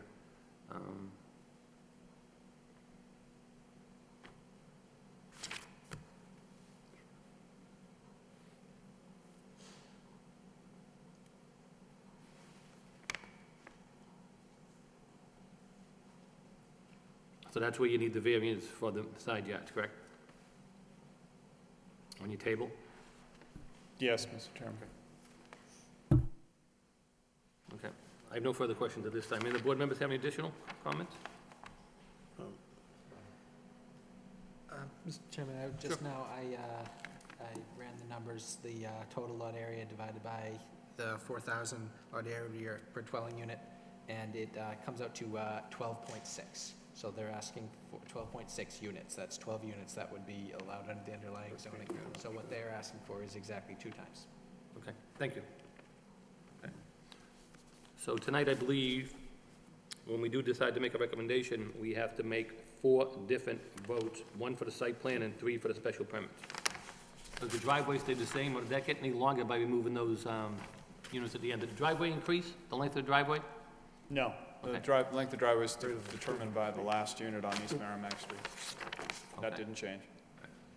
Because you need a special permit for over 200 feet, and I forget what you have, 200? That's how it's defined, over 200, yeah. Right. I think the special permit kicks in for 200 feet. How long is it? Just, It's about 250 feet. thanks. All right. Yeah, I remember seeing it here. Okay. And the board members have any questions or any recommendations or questions? Mr. Chairman, I had one Sure. thought. There are a number of issues, a couple of issues that have come up regarding the surrounding rights-of-way. There is this idea of parking on both sides on Chestnut Street. There is the design of the non-sidewalk area on the west side of Park Street. There is the issue of the sidewalk on the other side of Park Street, making up for the absence of a sidewalk on the west side of Park Street. There is that intersection, I believe it was the East Merrimack Park Street intersection that was brought up. And then there is also sidewalk improvements being made along the south side of East Merrimack Street, directly in front of the project. I believe that it might be a good idea to have a comprehensive plan that deals with everything that should be taken care of within the public right-of-way, approved by the planning office as a condition of this approval, because I think that there is still approved either by the planning office or by this board as a condition of this approval, because I feel that there are still some details that need to be worked out, and also because those issues of parking and design in that entire right-of-way space really should be thought of and looked at in a comprehensive manner, as opposed to, this wheelchair ramp here and, this, this signage over here.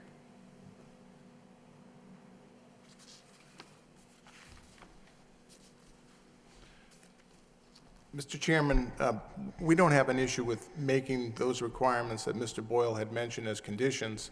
And then again, some of those will be taken up with the Zoning Board of Appeals as well, and they'll be resolved there.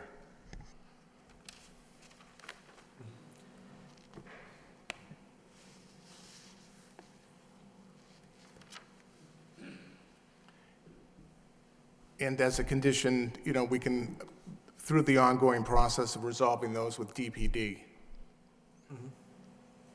All right, and my suggestion here is just that, thinking about that and approving all of those as a plan, so that all of the different moving parts are being thought of together, might be a good idea.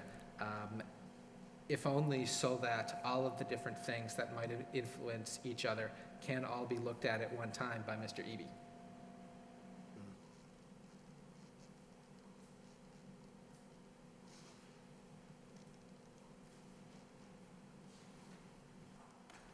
To make. Mr. Chairman, just to Joe, just so I understand, the, now, are you referring to also, Joe, the memo that Mr. Eby, the memo dated October 8th regarding the street recommendations? Because again, that requires a vote of the city council, so I mean, that's really side of the. Talking about. I mean, I think pedestrian traffic. I think we have the authority to make a condition that they comply with the letter from Mr. Eby. Now, we know how they have to do it, but, Now, Work towards that. I mean, Jerry. the last part was the proponent should conduct a parking utilization study during the peak hours and come back to us. I feel And the this, result of the study should be one of the factors to consider whether a change in Chestnut Street to one flow area. But I mean, as they indicate, we just can't tell the council what to do, but we can make a recommendation that they follow the conditions as requested by Mr. Eby on recommendation to us on October 8th. Yeah. I feel that we should be in a position where the design that we approve, or grant the authority to the planning office to approve, should be able to take into account what ultimately happens with turning or not turning that block into one-way. If they're able to get the one-way on Chestnut Street and accomplish all of that parking on both sides, then that will affect what do we think needs to happen on Park Street, for example. That's the type of, whereas if they don't, if they keep that both ways, then we might need to look at doing some different things, emphasizing parking more with that 10 feet of space we have on parking on Park Street, emphasizing parking more with what we're talking about doing with the sidewalk on the other side of Park Street. That's really the impetus behind that idea of there being a plan that gets approved, and that might have to get approved at a later date because it would involve a city council action and then, or inaction, and then design changes being made or not made based on that action. I think we can do that in regards to the site plan approval, but I think the 3 special permits lie directly with us. Right. We're gonna decide, no matter what Mr. Eby says, no matter what the city council says, whether we feel the number of dwelling units under special permit is appropriate or not, I think that, regardless of the traffic. I think Number that, 2, we have to decide whether we, under special permit, the length of the driveway, that's not gonna change. No matter what you do around the outside, the inside, anything else, that stays the same. Same thing with the number of the lot width, those aren't gonna change. Those require a special permit before us with 4 votes. The other part of the parking, the handicap ramps, the off-street parking, the design, all that, that follows under our site plan approval. But the other 3 are basically straightforward, whether we feel, under all the criteria that's set out by special permit, and one of them, no matter if you look at special permit or site plan, is a cost factor. Not listed anywhere in our book. So if you do it in the site plan, it's one thing, but it doesn't affect what we have to vote for the special permit. I can only see what you're recommending come in as a site plan condition, not for the other 3, because it's not gonna affect the other 3 per se, what happens regards to the parking, what happens if this is if Chestnut Street's a one-way street, doesn't change the driveway length, doesn't change the number of dwelling units, and it doesn't change the minimum lot width. The minimum lot width, they're still gonna stay the same. They still need the special permit for them. That makes a lot of sense to me, Mr. So I can Chairman. see what you're saying, what your criteria can be, you could meet the site, we can come in under site plan review. That's where we have the right to look at the traffic and all that stuff, but for the special permit, we can consider that, but we have to go by all the requirements under the special permit requirement, which those, are basically right before us on what's presented to us tonight, whether we think they meet that criteria or not, whether we think under the special permit that they meet their burden of proving that we should only give them half of what the city code is requesting. That's the biggest picture in my mind. Right, I think you're just right, you're absolutely right, Mr. Chairman, that there are, yes, there are a lot of questions we have to answer about that are inherent to what's being proposed on the property that have to deal with the special permits. Once we get through those, then we can take an action on site plan approval, and that's where the work in the public way becomes relevant. Right. But I think the special permits, we can vote one way or another, because those, the data that we see tonight is not gonna change on those, what we do on the site plan review. And whether all of those special permits are granted, I mean, say if we vote on 2 or 3 and we deny 1, I don't know how they're gonna have to come back with a new plan or appeal us or do what they feel which remedy is best for them. But I think the special permit one is the big hurdle we have to get over first, because like I said, that requires the 4 votes, and also that requires us to make a determination and not to refer it to somebody else. And anything that we do vote in is a condition that's binding on the zoning board of appeals. When they go there for their variances, they have to take in all of our conditions and then add accordingly. So I think the main thing is whether we're gonna vote on the special permits before we get into changing the site plan. I mean, because, I mean, the parking, I think they have the parking, whether we like it or not, but they're gonna have to get that requirement through the zoning board of appeals for the stacked parking. I mean, it's allowable, doesn't mean they're gonna give it to them. That's under page 50, which is they can park the one car in front of the other one as long as it's, they're not blocking anybody else in the same residential area. I mean, so you can't make somebody else move it, they can do it themselves. But I think, so the main thing is the special permit requirements. Did they satisfy us that we should give them, double the relief that the zoning code requests? I think that's the main one, myself.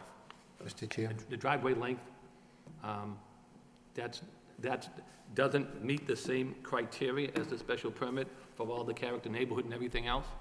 We've been through that before, we went to court on that before, and the court's very clear on that. It says land's unique. I mean, even if we've given it before, they can't say that we set precedent, because even though one council argued that they had it, and then they couldn't prove that we had set the precedent, the judge says it doesn't matter. Precedent doesn't count because every piece of land is different, and the board has the right to impose what they feel.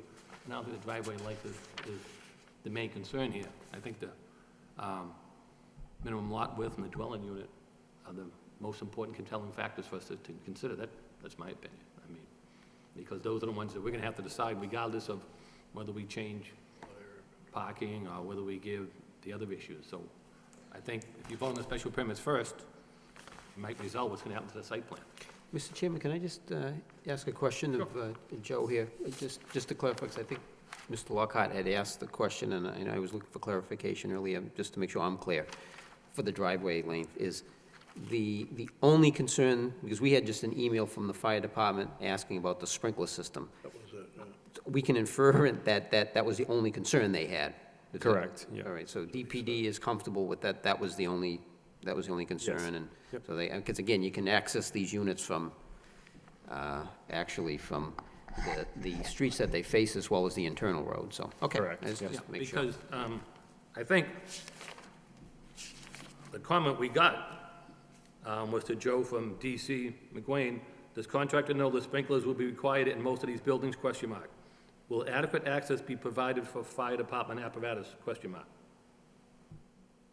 Right, for when the 2 interior units were located at the end of the drive lane, there was gonna be a fire hydrant that was gonna have to be installed towards the end of it, so there was appropriate fire apparatus for, in case there ever was an emergency towards those back 2 units, and that's what the length of that driveway to those units also necessitated that special permit.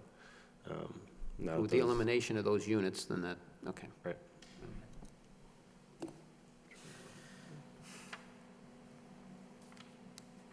So getting back, what we have to do tonight is make 4 votes, 1 in the site plan and 3 in the special permit. I mean, for, let's see.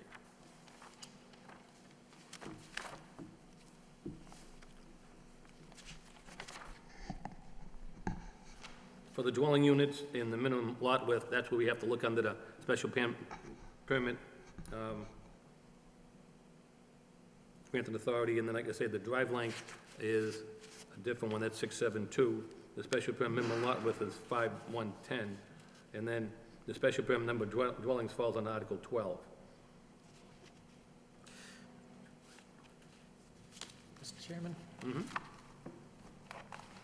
I think we should talk about this issue of density. Mr. Gentry sent the email. His concern was phrased as he feels the density is still too high, the project is still too dense. This goes directly to the variance for lot area per dwelling unit. Right.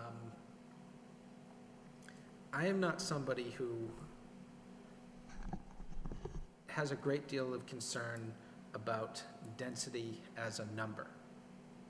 Okay, just the numerical, the number of units that are on this site, and accomplishing a reduction in the number of units just so we can say there are fewer units in the area. To me, this question of density, where it really comes in, is the question of whether the property is being overtaxed, of being overused. They're trying to cram too much in there, and the design suffers as a result. Or whether the intensity of the use is going to have meaningful negative effects on the surrounding neighborhood. On the second point, the spillover effects, I feel that we would mainly be talking about traffic and parking effects on the neighborhood. In terms of site design, you know, having these front doors close up to the street, the general feel of having a Lewisburg Square type neighborhood. I feel that the effect of density per se would be positive, that it would provide a quality effect. In terms of the parking and the traffic, I haven't gotten any feedback from the staff or from looking at the project and seeing what is proposed, that there are effects that cannot be mitigated through what they're providing in the project, and also improvements that can be made in the right-of-way. So in terms of spillover effects, my opinion is that the density here is not a problem. In terms of is the property itself being overtaxed? These are issues about, is there sufficient open space? Is there sufficient snow storage? Is the attractiveness of the property being undermined by just cramming in too much? I feel that the reduction, and that's where the reduction of those 2 interior units, for instance, comes into effect. That didn't make the project better just by changing the numbers. It made the project better by providing design improvements that were made possible by not having that number of units. Looking at what we've got here, the only concern I have, the only density-related concern I have is about that second walkway, the one that isn't shown going all the way through here. We can only see the southern leg. That southern leg is so close to the Talbot House. Look how far, look how offset the other one is from the Talbot House. You look at the offset from the side of the townhouse, and it's about 5 feet. It just seems very close. It seems like that walkway is close. I also noticed that it dead ends at a parking space. It doesn't go next to the parking space and come out to the driveway. It dead ends at the parking space. And I feel like, looking at this plan, the reason it looks like that is because down in the southeast corner, that's 5 units in a row instead of 4 units in a row. And so if we're talking about a density reduction here, I feel that one more unit coming off the end of that 5-unit cluster would really allow for improvements in site design, in that that walkway would be able to be pulled back from the Talbot House without intruding too closely onto any of the townhouses, and go through to where it would now be crossing the interior driveway as opposed to dead-ending at a parking space. Can I make a comment? You think it's a wonderful idea to lose a unit? Pardon Would your comment be that, how wonderful you think my idea of reducing 1 unit is? I always say that, Mr. Boyle, don't I? So wonderful. One of the principal reasons, and what we have to look at that, is that we used a huge offset on the other side of the Talbot House, as you know, because we all agreed that we were going to do as much as we could to save the beauty of that particular setup and landscape and just the whole way the feel, I think I should say, of the whole thing. And anything that might otherwise, I mean, I understand what you're saying, but I think it's pretty darn clear, and we can do it even with signage. I think it's pretty darn clear that there is this view there is this walkway in 2 different places. You know, I even thought at some point, in my efforts to try to accommodate you, Mr. Boyle, about the possibility of putting a sidewalk on the inside of the wall at Park Street. But that runs into that same problem, the difference in the height as it goes down, et cetera, and whether or not you're going to have to deal with a handicap problems and whatever. So we now have two openings that I think, with all due respect, really solve the problem in terms of that, and at the same time leave us that nice space to the left, as I say, of the Talbot House. What I'm looking at here is it looks like you have a walkway, which is going to be a publicly accessible walkway, which is approximately, it looks like 2 to 3 feet off the side of the Talbot House. 2 to 3 feet off the side of the Talbot House. I'll defer to Joe on the measurement. Joe, you see what I'm looking at?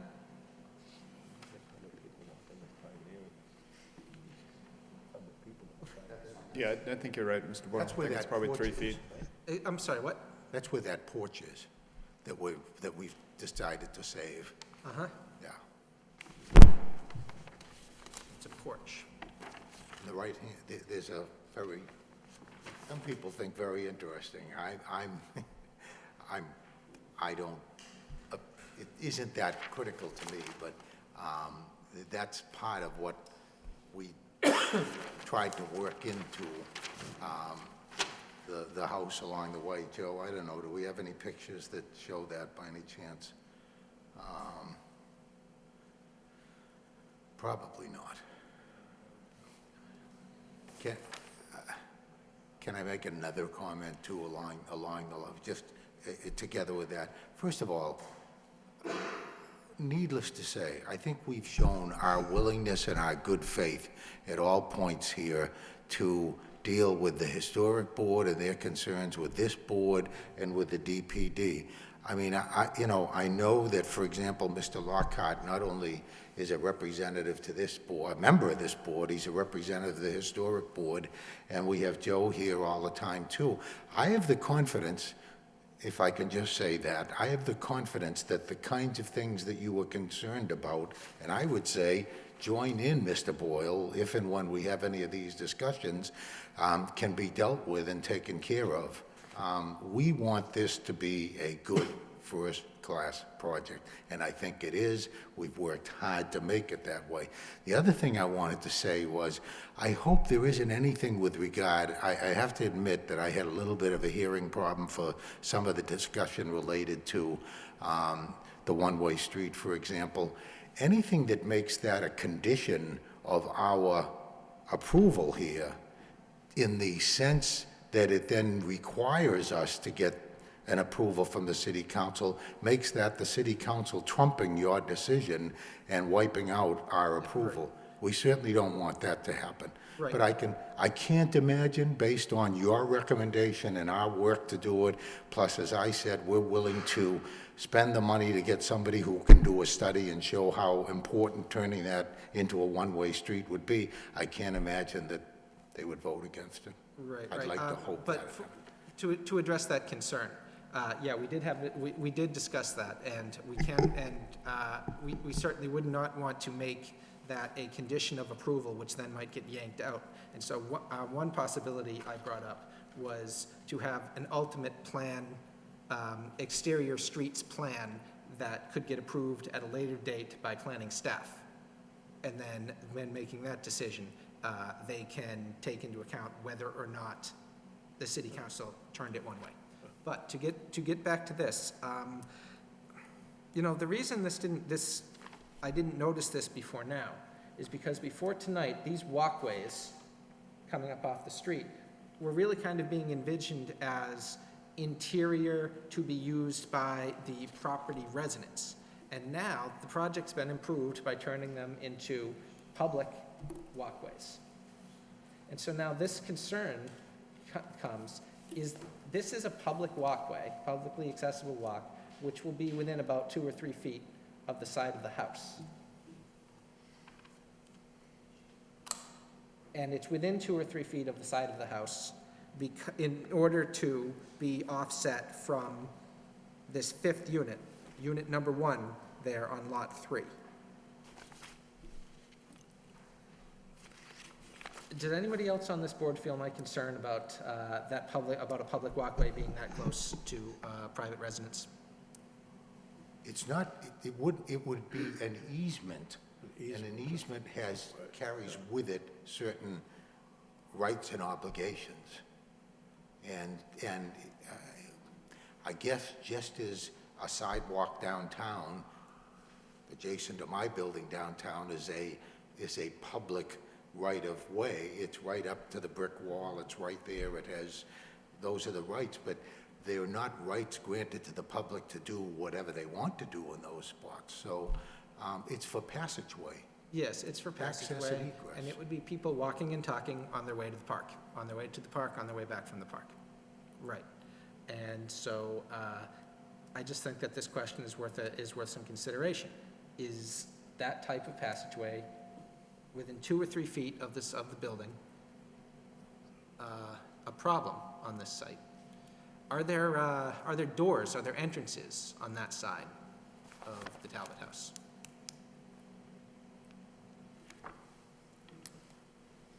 Just so we can be clear, that's the porch that, the first thing you see coming off of the house is the porch itself. It's the porch. Not the sidewalk. Yes, yes. Yes, and then next to where you can see the small symbol for the stairs, there's an area which is the offset between the side of the building and the bituminous sidewalk. Well, I'm not a measurer, I'll ask Joe to do it, but it seems to me that from the porch across to the next unit, I don't know, there has to be 8 or 10 feet, I think. Am I wrong? The width of that sidewalk at that point?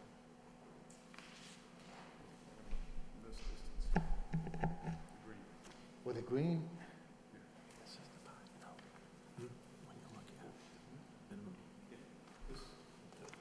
Lot size. The one over. Proximity of Only one that these away. Those are more than double. Those two that these four are less than half the request. I'm just thinking how to take that. And we need 4,000 or 1,700. Right. Okay, I know. It bothers me a lot less. May I approach, Mr. Chairman? Yeah. Mr. Chairman? This is just Sure.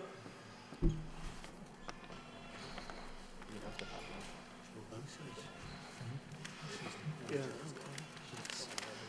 Is that counted as interior space? The site plan is easy. It's a glassed in. It's a glassed in, okay.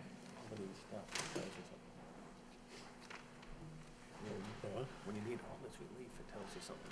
Is this a problem for anyone else? Nothing's about, it's still gonna be It's a sidewalk. public access. How's it come up through here? There's a stop, well, it opens up. It's pretty far away from any residential use in the building. Yeah, it's a one, that porch is 1 story? Okay, so it's not like there is actual interior space on the 2nd story above that? No, the Okay. main building is set back from there. Okay. Okay.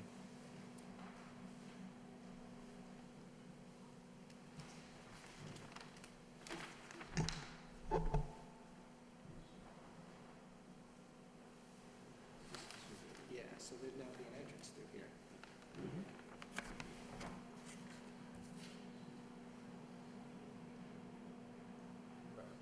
Yeah, okay. All right, seeing that that is a glassed-in 1-story porch and not actually main building bulk within just a couple of feet of that sidewalk is, that, all right, I'm reassured about that. Okay, that is decent design. I have a question regarding the walkways, which I think is a key element of the development. It really opens it up and makes it really work. Who would be responsible for the maintenance of those? Okay, The whole kit and caboodle. there's no question. All right, all right. Whole kit and caboodle, as long as it's, I think the question was asked, would this be apartments or condominiums? They will be legally drawn as condominiums, but they're going to be all owned by Mr. Piccioni. And so long as he owns it, he'll have the total responsibility. At some point in the future, if they're ever sold as condos, then they'll be in a condo association that will be responsible. So there'll always be that responsibility. Okay.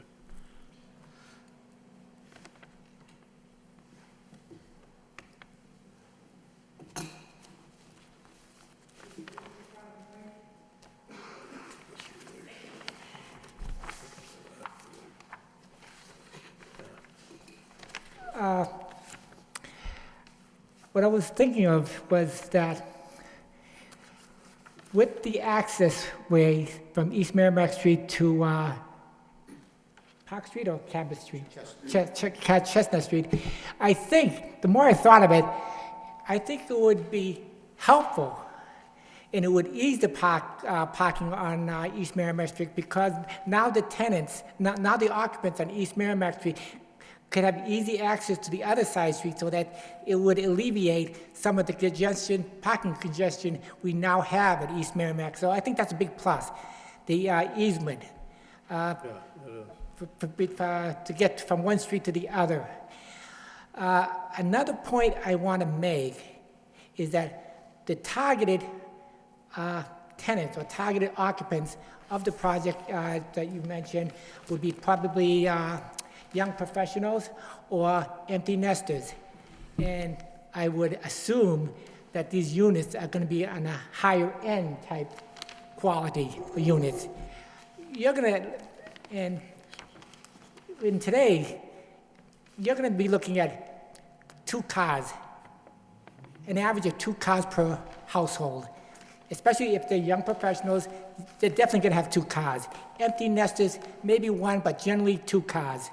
So you're going to hit a maximum parking space occupancy in that project right off the bat. So there's not too much allowance for visitors parking, or for some people, like if you, some the young professionals may have more than 2 cars, may have an extra recreational vehicle. So you're going to have you're going to hit the maximum on the parking space, I think. But what I would like, what I am happy with is with the easement, I think it would alleviate some of the congestion we have now for parking, and it would make it easier for residents at East Merrimack to park on the other streets. That's it. Thank you.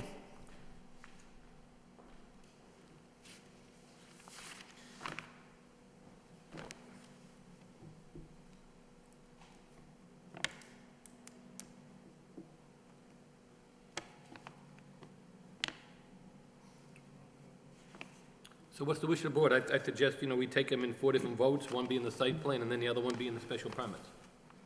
I mean, we have 4 requests that we have to vote on. Mr. Chairman, did you want to take did you want to take the special permits? I think you had indicated because they're all elements of the site plan, or did we want to take, Take those first. I know you had alluded to that. I hadn't really thought Yeah, about it doesn't the matter to me order which of it. order we go in, but I know we have to do, we need 4 as requested by the planning staff. So, I mean, like you say, the special permits, I mean, those are the ones that require more scrutiny by our board, so.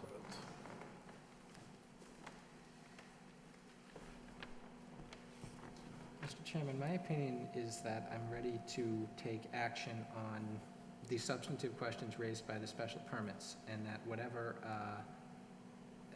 and that the remaining issues I have that are site plan issues. Okay, whichever, doesn't matter to me, I mean, it's the request of the board, so.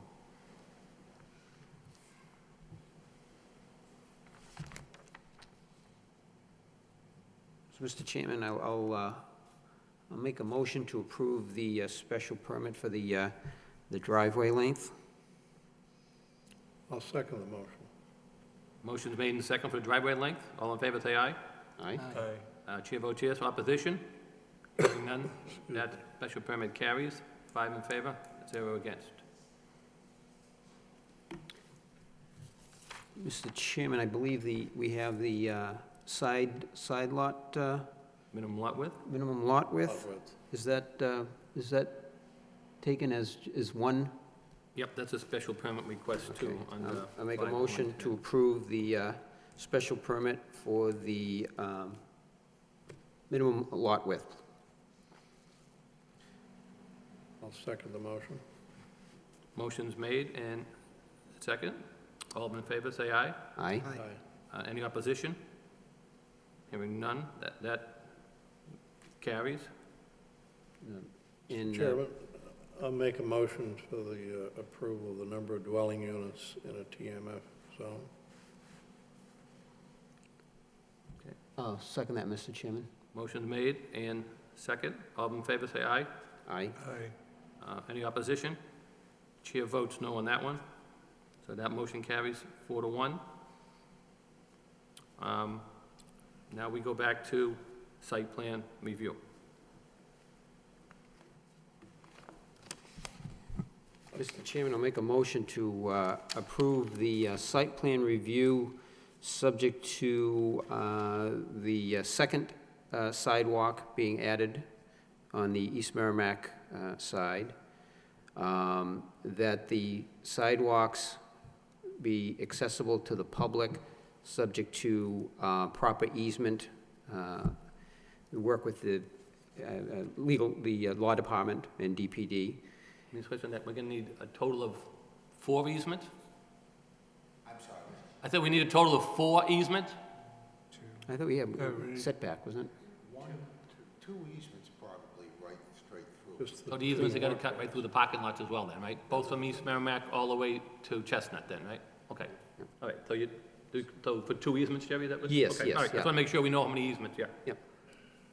And again, I want the special condition to add that second The easement access. between, if you wanna do it by buildings, Jerry. Sidewalk, yeah.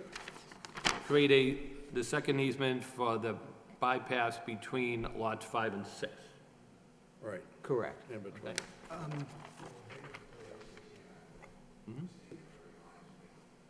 sure exactly, but with reference to an access point on Park Street for our principal road in, I think that, That would be part of the site plan. That would be part of site Yeah. plan, yeah. But what he's getting at now, we're just covering the easements from East Merrimack to Chestnut. Right, okay. The, So, yeah. subject to the addition of additional street trees to be placed at the, well, I guess I would make that subject to, additional street trees subject to final approval by DPD. And subject to pursuit of the recommendations by the city's traffic engineer. This memo dated October 8th. And then final approval of public access, and Joe, you can help me on the wording you want it, because I think what you were indicating is that it's not subject to city council approval. However, based on the outcome of that, would have a bearing on the final approval of the site. Just so I understand that correctly. Yes, I would recommend that we condition our approval, subject to the approval of a public streets plan by the Division of Planning and Development. Yeah. And that, I think that we've made our intentions sufficiently clear. And the way to accommodate those intentions, depending on whether or not the city council approves the one-way, it puts that flexibility in the hands of DPD. Of the DPD. Okay. If they want something, but they get the one-way and then they're able to do it, then they can approve that plan. And if they don't get, we don't get the one-way, then they can shift around what they want them to do on, for instance, Park Street. I may be wrong, I'm hearing that if the city council votes no, then our permit is no good. No, Counselor. No, If the that's city not council what we votes no, then the DPD will take that into account when they're reviewing the streets plan that you submit to them. Okay. Or the other option is if the city council votes no, they come back with an alternative plan how to incorporate the conditions by Mr. Eby after he speaks with Mr. Eby and staff and comes back before us for approval to amend. And then the bottom line rests with us where it should be, instead of dropping it off to Joe and Aaron. That's my opinion. That's what we're here for. I think there's a great deal of merit in that. Perhaps we should say. I think, I mean, if Yeah, you I say think you're right, Tom. they're willing to do this, say, okay, do it. Do it. If they can't do it, then they come back to us and ask for modification. How about subject to the approval of a public streets plan? I would just say, I would say, subject to approval of the agreement, as they requested, would be approved conditionally with Mr. Eby. They said conditionally, they have no problem with this. Yeah. So if we conditionally say, okay, go along with Mr. Eby. For some reason, if it does not get passed by the city council, they just come back into us and ask for modification. First thing, I don't think it would be a material change, because I think we did all that under the special permit myself. And then they could say, well, it didn't work with the council, but we've looked at other areas to create these things where you consider our alternative. And I think it puts the burden on the applicant to bring that forward instead of dumping the burden on DPD. Yeah, I think that makes So I mean, if they're willing to accept this, I think we should put on as a condition. And if it doesn't work, Attorney Leides knows enough to come back and ask us for relief. Sure. And say, and then in good faith, and Mr. Leides has always been good for good faith, there's no doubt about that. And I don't care what anybody says about him. He always comes through with good faith. If it doesn't work, he will come back. We know that. We know that. That's a for sure, Mr. Chairman. I mean, so, Yeah. and then if it doesn't, then they're gonna go back to, Eric and say, what else can we do? They can do, and then he'll come back with an alternative. I mean, but So if we are to, if we are to Put this in do as a that, condition? then I think it becomes incumbent upon us to specify the conditions we want. Yeah. There's, what's in Mr. Eby's memo there. There were some other items as well, though. Yeah, There was improvements, what I have specifically in mind are improvements on the Park Street east side sidewalk from the intersection of Chestnut Street to the intersection of Merrimack Street. yeah, I mean, if they're willing to work with Mr. Eby, then fine, then it tells, the proponent should conduct a parking study during the peak hours. They have that consideration. Then we have that consideration when it comes back if the council doesn't approve it. So now we have additional information to make the additional adjustments, amendments to the plan as requested. So there's everything in the October 8th memo from Mr. Eby. Which they said that initially they have no problem with. There are the improvements, the sidewalk improvements along Park Street on the east side of the road. Yeah, I mean, if we just, There is the sidewalk work on Chestnut Street and East Merrimack Street in front of their project. And there is whatever combination of landscaping and parking installations that will be done along the west side of Park Street. So all of that would be subject to them coming back and For final approval. for final approval. Can I just make a comment? Yeah. Yes, as far as I'm concerned, but I would ask you to do one thing, that this board send a letter to the city council as part of this, indicating that you are fully in, that this is your recommendation with us, a joint recommendation, and that you are recommending they approve this to make it clear to them that I'm not just doing it on my own. either that or what I suggest is, once we approve the minutes, you need to copy the minutes and make before the city council. And then you can say, if the planning board voted for this would be all spelled out. We had a recommendation by the city traffic engineer. The planning board went along with the recommendation for the city engineer, and you as the applicant went along with the recommendation by the city engineer. And we're just here to make this a better project, and everybody else feels we can do it that way with the help of the council. The Division of Planning and Development, I'd assume, and the transportation engineer in particular, would be submitting his, submitting his recommendation. And he could certainly indicate that it received approval I mean, and then- the vehement support of the planning board. Right, and then they have this amendment, which he proposed to us, and it goes to show that, everybody's trying to accomplish the same goal by making it a safer project by recommended by the city engineer. I mean, I think that's the ultimate goal, we come before us and make a project the safest it can, the best we can for the city and the people around, surrounding. So, I mean, if we just refer to, as a condition, the proposed recommendation by Eric Eby, and then they could follow up on it that way. And like I say, if they get stumped at the city council, they can come back. But I think it's a legitimate request if, by saying the city engineer requested this, planning staff was on board with it, planning board's on board with it, the applicant's on board with it. I mean, it's their total outcome. If they do not agree with it, then we can come back and give it another look. That's my feelings on it. And I mean, obviously, we're open-minded to anything to make the issue better, but if they're willing to go along with the conditional approval of Mr. Eby, I would just put it down, Jerry, as a recommendation, that, to go along with the recommendation by, traffic engineer, as a conditional approval. Yeah, no, I think that, no, I think that satisfies, instead of putting all the extra verbiage in, 'cause I think sometimes we send this out to the city council and they question why we send it to them. This way it's pretty close. pretty clear. Now, Joe, do you have the, and I know Mr. Malovich had left briefly, so do you have the conditions as to,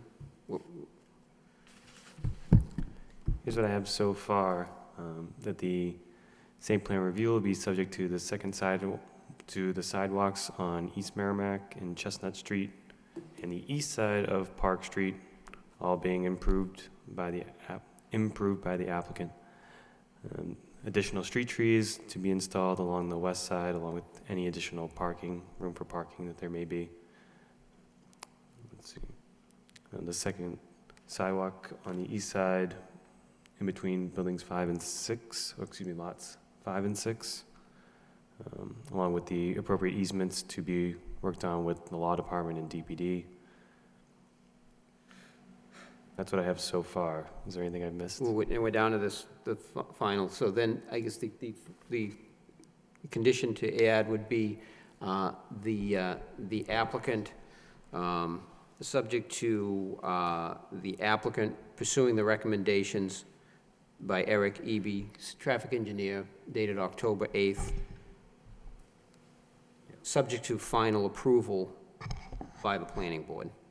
I think that keeps it pretty straightforward and pretty simple as that. It's, See, the tricky part is that we can't make it, is that we cannot impose the condition that he gets the road turned to one way. But we can certainly take him up on their offer that should the city council approve the one-way and the change in the parking scheme, his applicant would do that work as part of the project. That's what I want made clear. I don't want to get into a situation where all of a sudden a political football comes before the city council because somebody says, oh, I don't like that project, and I think you ought to, and I'm not, you know what I'm saying? As long as it's clear that this board is approving it, regardless of whether or not there's a final one-way approval, I'm fine with that. well, and I guess to phrase it, subject to pursuing the recommendations by this, based on the outcome, the planning board will approve the how do I want to phrase this? You can have final plan to be subject to planning board approval. Yeah, For improvements in the public right-of-way. for the improvements in the public right way, yeah, because we're talking about the walks, the additional walks on Park Street and Chestnut and And street trees, plus whatever signage and markings will need to be installed, assuming we do this one-way parking. I don't have a problem with any of that stuff. I just want to make it clear right, no, I understand. Make the condition. that It's not subject to you getting approval. It's subject to us approving the results of this. And then incorporating whether it was approved or whether it wasn't, and then what the, what. So we're all acting in good faith, I have no problem. Right. And I think, Joe, you have that, or? I think I got the think we got intent them. of the Okay. planning board, so when we draft the decision letter, we'll send it to the board members, make Okay, sure it's all right, clear. good, okay. So I would second the motion. Okay. With the comment that I think, after listening to all the testimony and everything, I think, although you're looking for some pretty significant relief in different areas, I think the total impact of your project is a very positive one and would be good for the neighborhood. Opening up the walkways is a key element that has come out tonight. Clearly. Really makes it work. So I'll second the motion made by Mr. Frechette. Mr. Chairman, I feel this motion needs a little more discussion in that the first condition about the easements and the walkways, the eastern walkway, currently shown on this plan as only the southern leg, and they're going to add the northern leg. The eastern walkway dead ends at a parking space. If they were to continue that line and draw that easement, the easement would be going through a parking space. We would now have two mutually exclusive uses required by law. He would be required to use that space for parking and required to use some of that same land area for a pedestrian easement. So there needs to be a little bit of a design change made to this plan in order to accomplish that goal. Well, either that, Mr. Boyle, or we can make we can make our own easement that connects with the city easement. I mean, I don't want to make it too complicated, but do you see what I'm saying? In other words, it's an issue of just going over our property. You can go over your property. The problem is, if we approve this site plan, that easternmost parking space behind the Talbot House would be required under our permit to be used as a parking space, and would also be required under our permit to be used for a pedestrian walkway. And so there needs to be, the pedestrian walkway either needs to go around that space, and the plan, your final plan you'll have to submit will show it going around that parkway, but there needs to be some resolution to this problem. Mr. Peznola. Mr. Peznola? We can jockey the sidewalk around that and bring it down to the drive so that there's a crosswalk there to the other sidewalk, so it's continuous. So we'd ask for the motion to be slightly modified to include that plan be done and submitted to the department for review. That's a good idea. The first condition, which she can add the language that a final easement plan will be submitted, and that will show where the easement is, and also that you will be constructing bituminous walkways over it. Okay. That,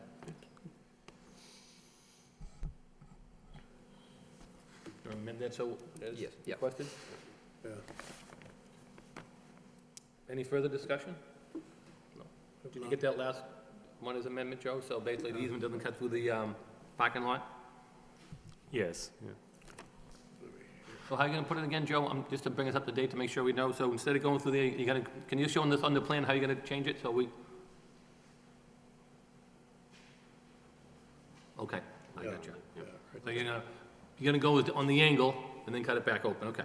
and the whole thing being wheelchair ADA accessible. That's the one. Yeah. Okay. So we have a motion for the site plan for approval with several conditions. Do we have a second on that I'll motion? second. Motion second by Mr. Lockhart. All in favor say aye. Aye? Chair votes yes. Any opposition? Hearing none. Motion carries. Good luck. So from here, you have to go from the zoning board of appeals and the historic board, correct? Historic board, right. You have two more from here, from the historic board, then the zoning board of appeals? Sorry, Mr. Linehan, I So didn't. from here, you have two more public hearings for the historic board as well as the zoning board of appeals, correct? Absolutely. So anything the zoning board of appeals, any conditions they put on have to be placed on top of the conditions that we opposed, obviously. So you need those recommendations. Absolutely. Do you have a date set for the zoning board of appeals yet? I think we're on next Monday. Not yet? No, we held off. Okay. Originally, we were gonna go next Monday, All right. so it'll probably be three, whatever the, Yeah, well, that Monday's go, and then you have a Monday holiday whatever on the the 11th for Veterans first Day. meeting in November is, probably Right, second Monday? yeah, November 11th, right. Okay. Good luck, gentlemen. We all set? Yep, Good luck. you're all set. Thank you. I just give you those pictures. Okay. I have them? Oh, I gave them to. Did I give the pictures that I have at the top? Anybody have pictures? I don't have. No, that's fine. You can keep them. That's fine. Thank you all very much. We really. Anybody pass out pictures? Yeah, I've done pictures like that. We know it wasn't an easy job, but we really appreciate it. I think you're going to be very proud of this project. Thank you. So Joe, what do we have, a side ordinance update for, under old business, or new business, or? Sign ordinance? Any Oh, business? sign code update, yeah. Yes, Mr. Chairman, we wanted to bring forward to the board, it's been talked about for some time. It's finally some movement in improving and updating the sign ordinance. Right now, it's being looked at internally by DPD staff, so we just want to give a little bit of background and give a sense of the timeline and different goals that we've been talking about thus far. So in terms of background, the regulations have been in place since 1980. This was the last time these were updated. So there's been an issue ongoing with regulation of the current ordinance, particularly as technologies continue to update, trying to fit some of the new signs in different categories the current ordinance tends to be a challenge. Particularly right now, the current ordinance, it can be a challenge for some new businesses or businesses trying to redevelop themselves with sign regulations, since a number of sign applications now require a special permit. So it costs a lot of these new businesses, startup businesses, a lot of time and money when they're looking to invest into different city properties. Signs were brought up during the master plan update. It was talked about by business owners and by residents about the appearance of signs throughout the city. So much so that it became a master plan objective to update the sign ordinance. That put some movement toward that, and there's a master plan objective highlighted for you. There, as I mentioned, the cost and time of having to go through the zoning board of appeals to apply for the special permit was brought up during that time. So mentioned a couple of deficiencies. Right now, the The intent of the sign ordinance is a bit unclear. There's no stated purpose at the beginning of it. There's no goals or objectives outlined in that. It just goes right into different sign types. And right now, there's different zoning districts that are grouped together that may not make the most sense. The neighborhood character is unclear, particularly when you have regulations for one zoning district, such as your regional retail district, lumped together with those of your neighborhood business district, something that's more pedestrian-oriented, and where you could have residences living in the same building as a commercial business. The type of signage that's incorporated into that building and that site, you would think are going to be starkly different, but the regulations right now are the same. Again, new technologies as they continue to develop, new sign types, the flag signs that you see out right now, we have nothing about them. So it's been difficult to try to fit those into the current code. And right now, the current code has some limitations in terms of those non-conforming signs that continue to be non-conforming and tend to not getting into compliance with the regulations. So what we've talked about internally is to take a holistic approach at updating the sign ordinance, not necessarily looking at trying to identify every type of sign that there is, but trying to consider the different zoning districts, their stated purpose of each type of district, the character of those neighborhoods that these business districts are located in, how they interact with the surrounding neighborhood, and the building types that the different businesses are located in. So it's looking to be a more sustainable code, something that'll tend to last as technologies change, and something that'll also make permitting more straightforward, more easily understood by business owners, and such that it's a little bit easier to redevelop buildings as new businesses come in.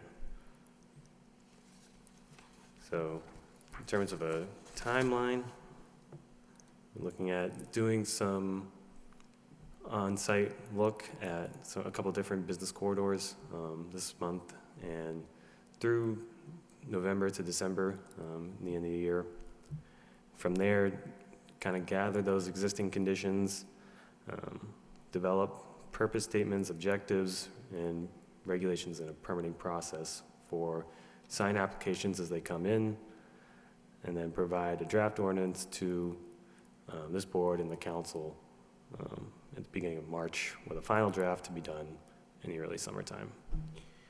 Joe, can I ask you a question? Sure. Is there any way, especially for signage, is there any way you can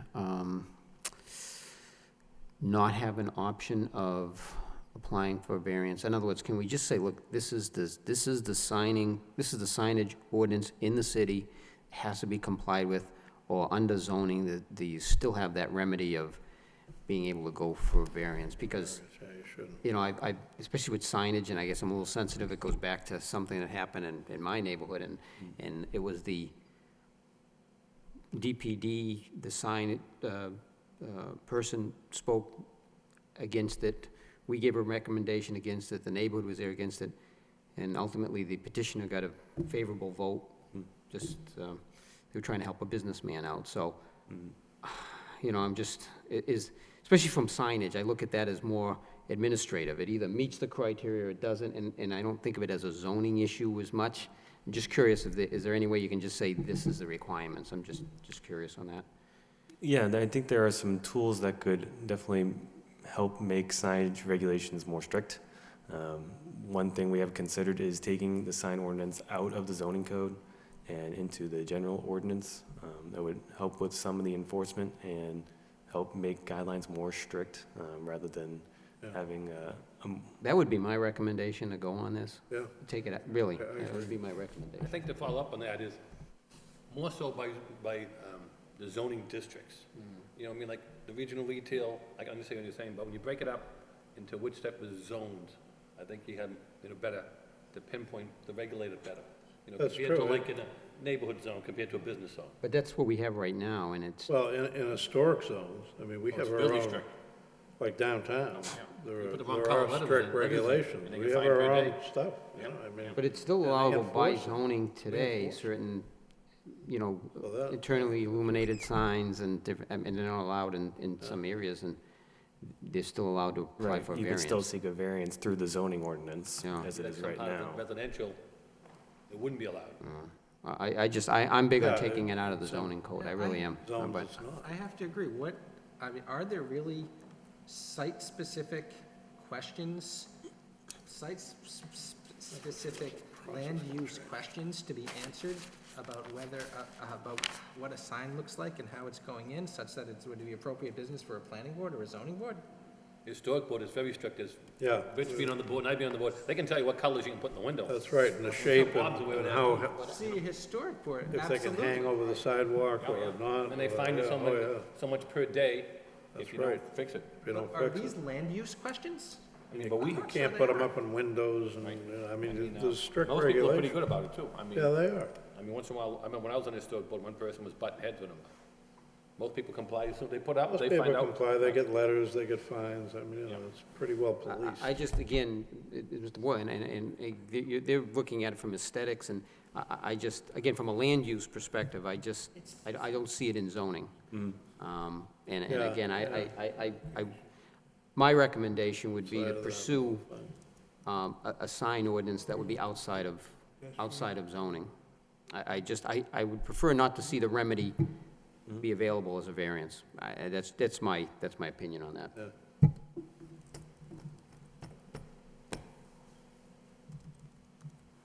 So that's just for discussion now, we'll see that in the future, obviously, right? Correct, yeah, there would be a draft ordinance that would come to this board, and we'll reach out to the zoning board as well for comment and review, probably at the beginning of February or March, sometime, I mean- somewhere in that time frame. I think the only time sometimes, you know, it could come into our effect is like, if we're approving a big development, we should be able to say what signs we think should go there. Yeah, we have, Because we'll look at the whole circumstances. right. You know, instead of saying, well, we're gonna approve all this, but let somebody else sit down and figure out what the sign is after we've been through 3 public hearings for 4 hours, and then someone else has the final say on the signage, where maybe something like that, we could incorporate ourselves. But just a comment.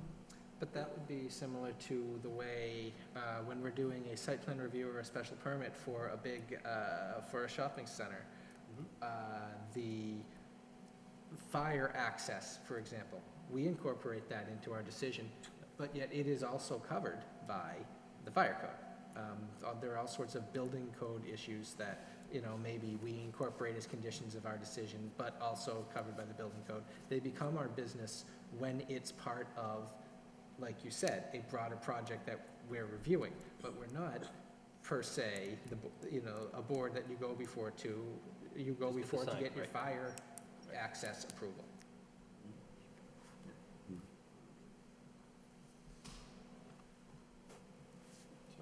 Okay, so we'll look forward to that coming through in the spring, right? Okay, so moving along, do we have any comments from any other board members? I have, I will not be able to attend the November 4th meeting. Okay, any correspondence from, we have nothing from notices of budding towns. Anything else from the other board members from the respective departments that are on? No? I mean, other boards, I should say? Oh, Okay. tonight. No further matters before the board, there been request a motion to adjourn. Second. Motion made and second, all in favor? Aye. Chair votes yes, we are adjourned. Good luck and thank you, everyone.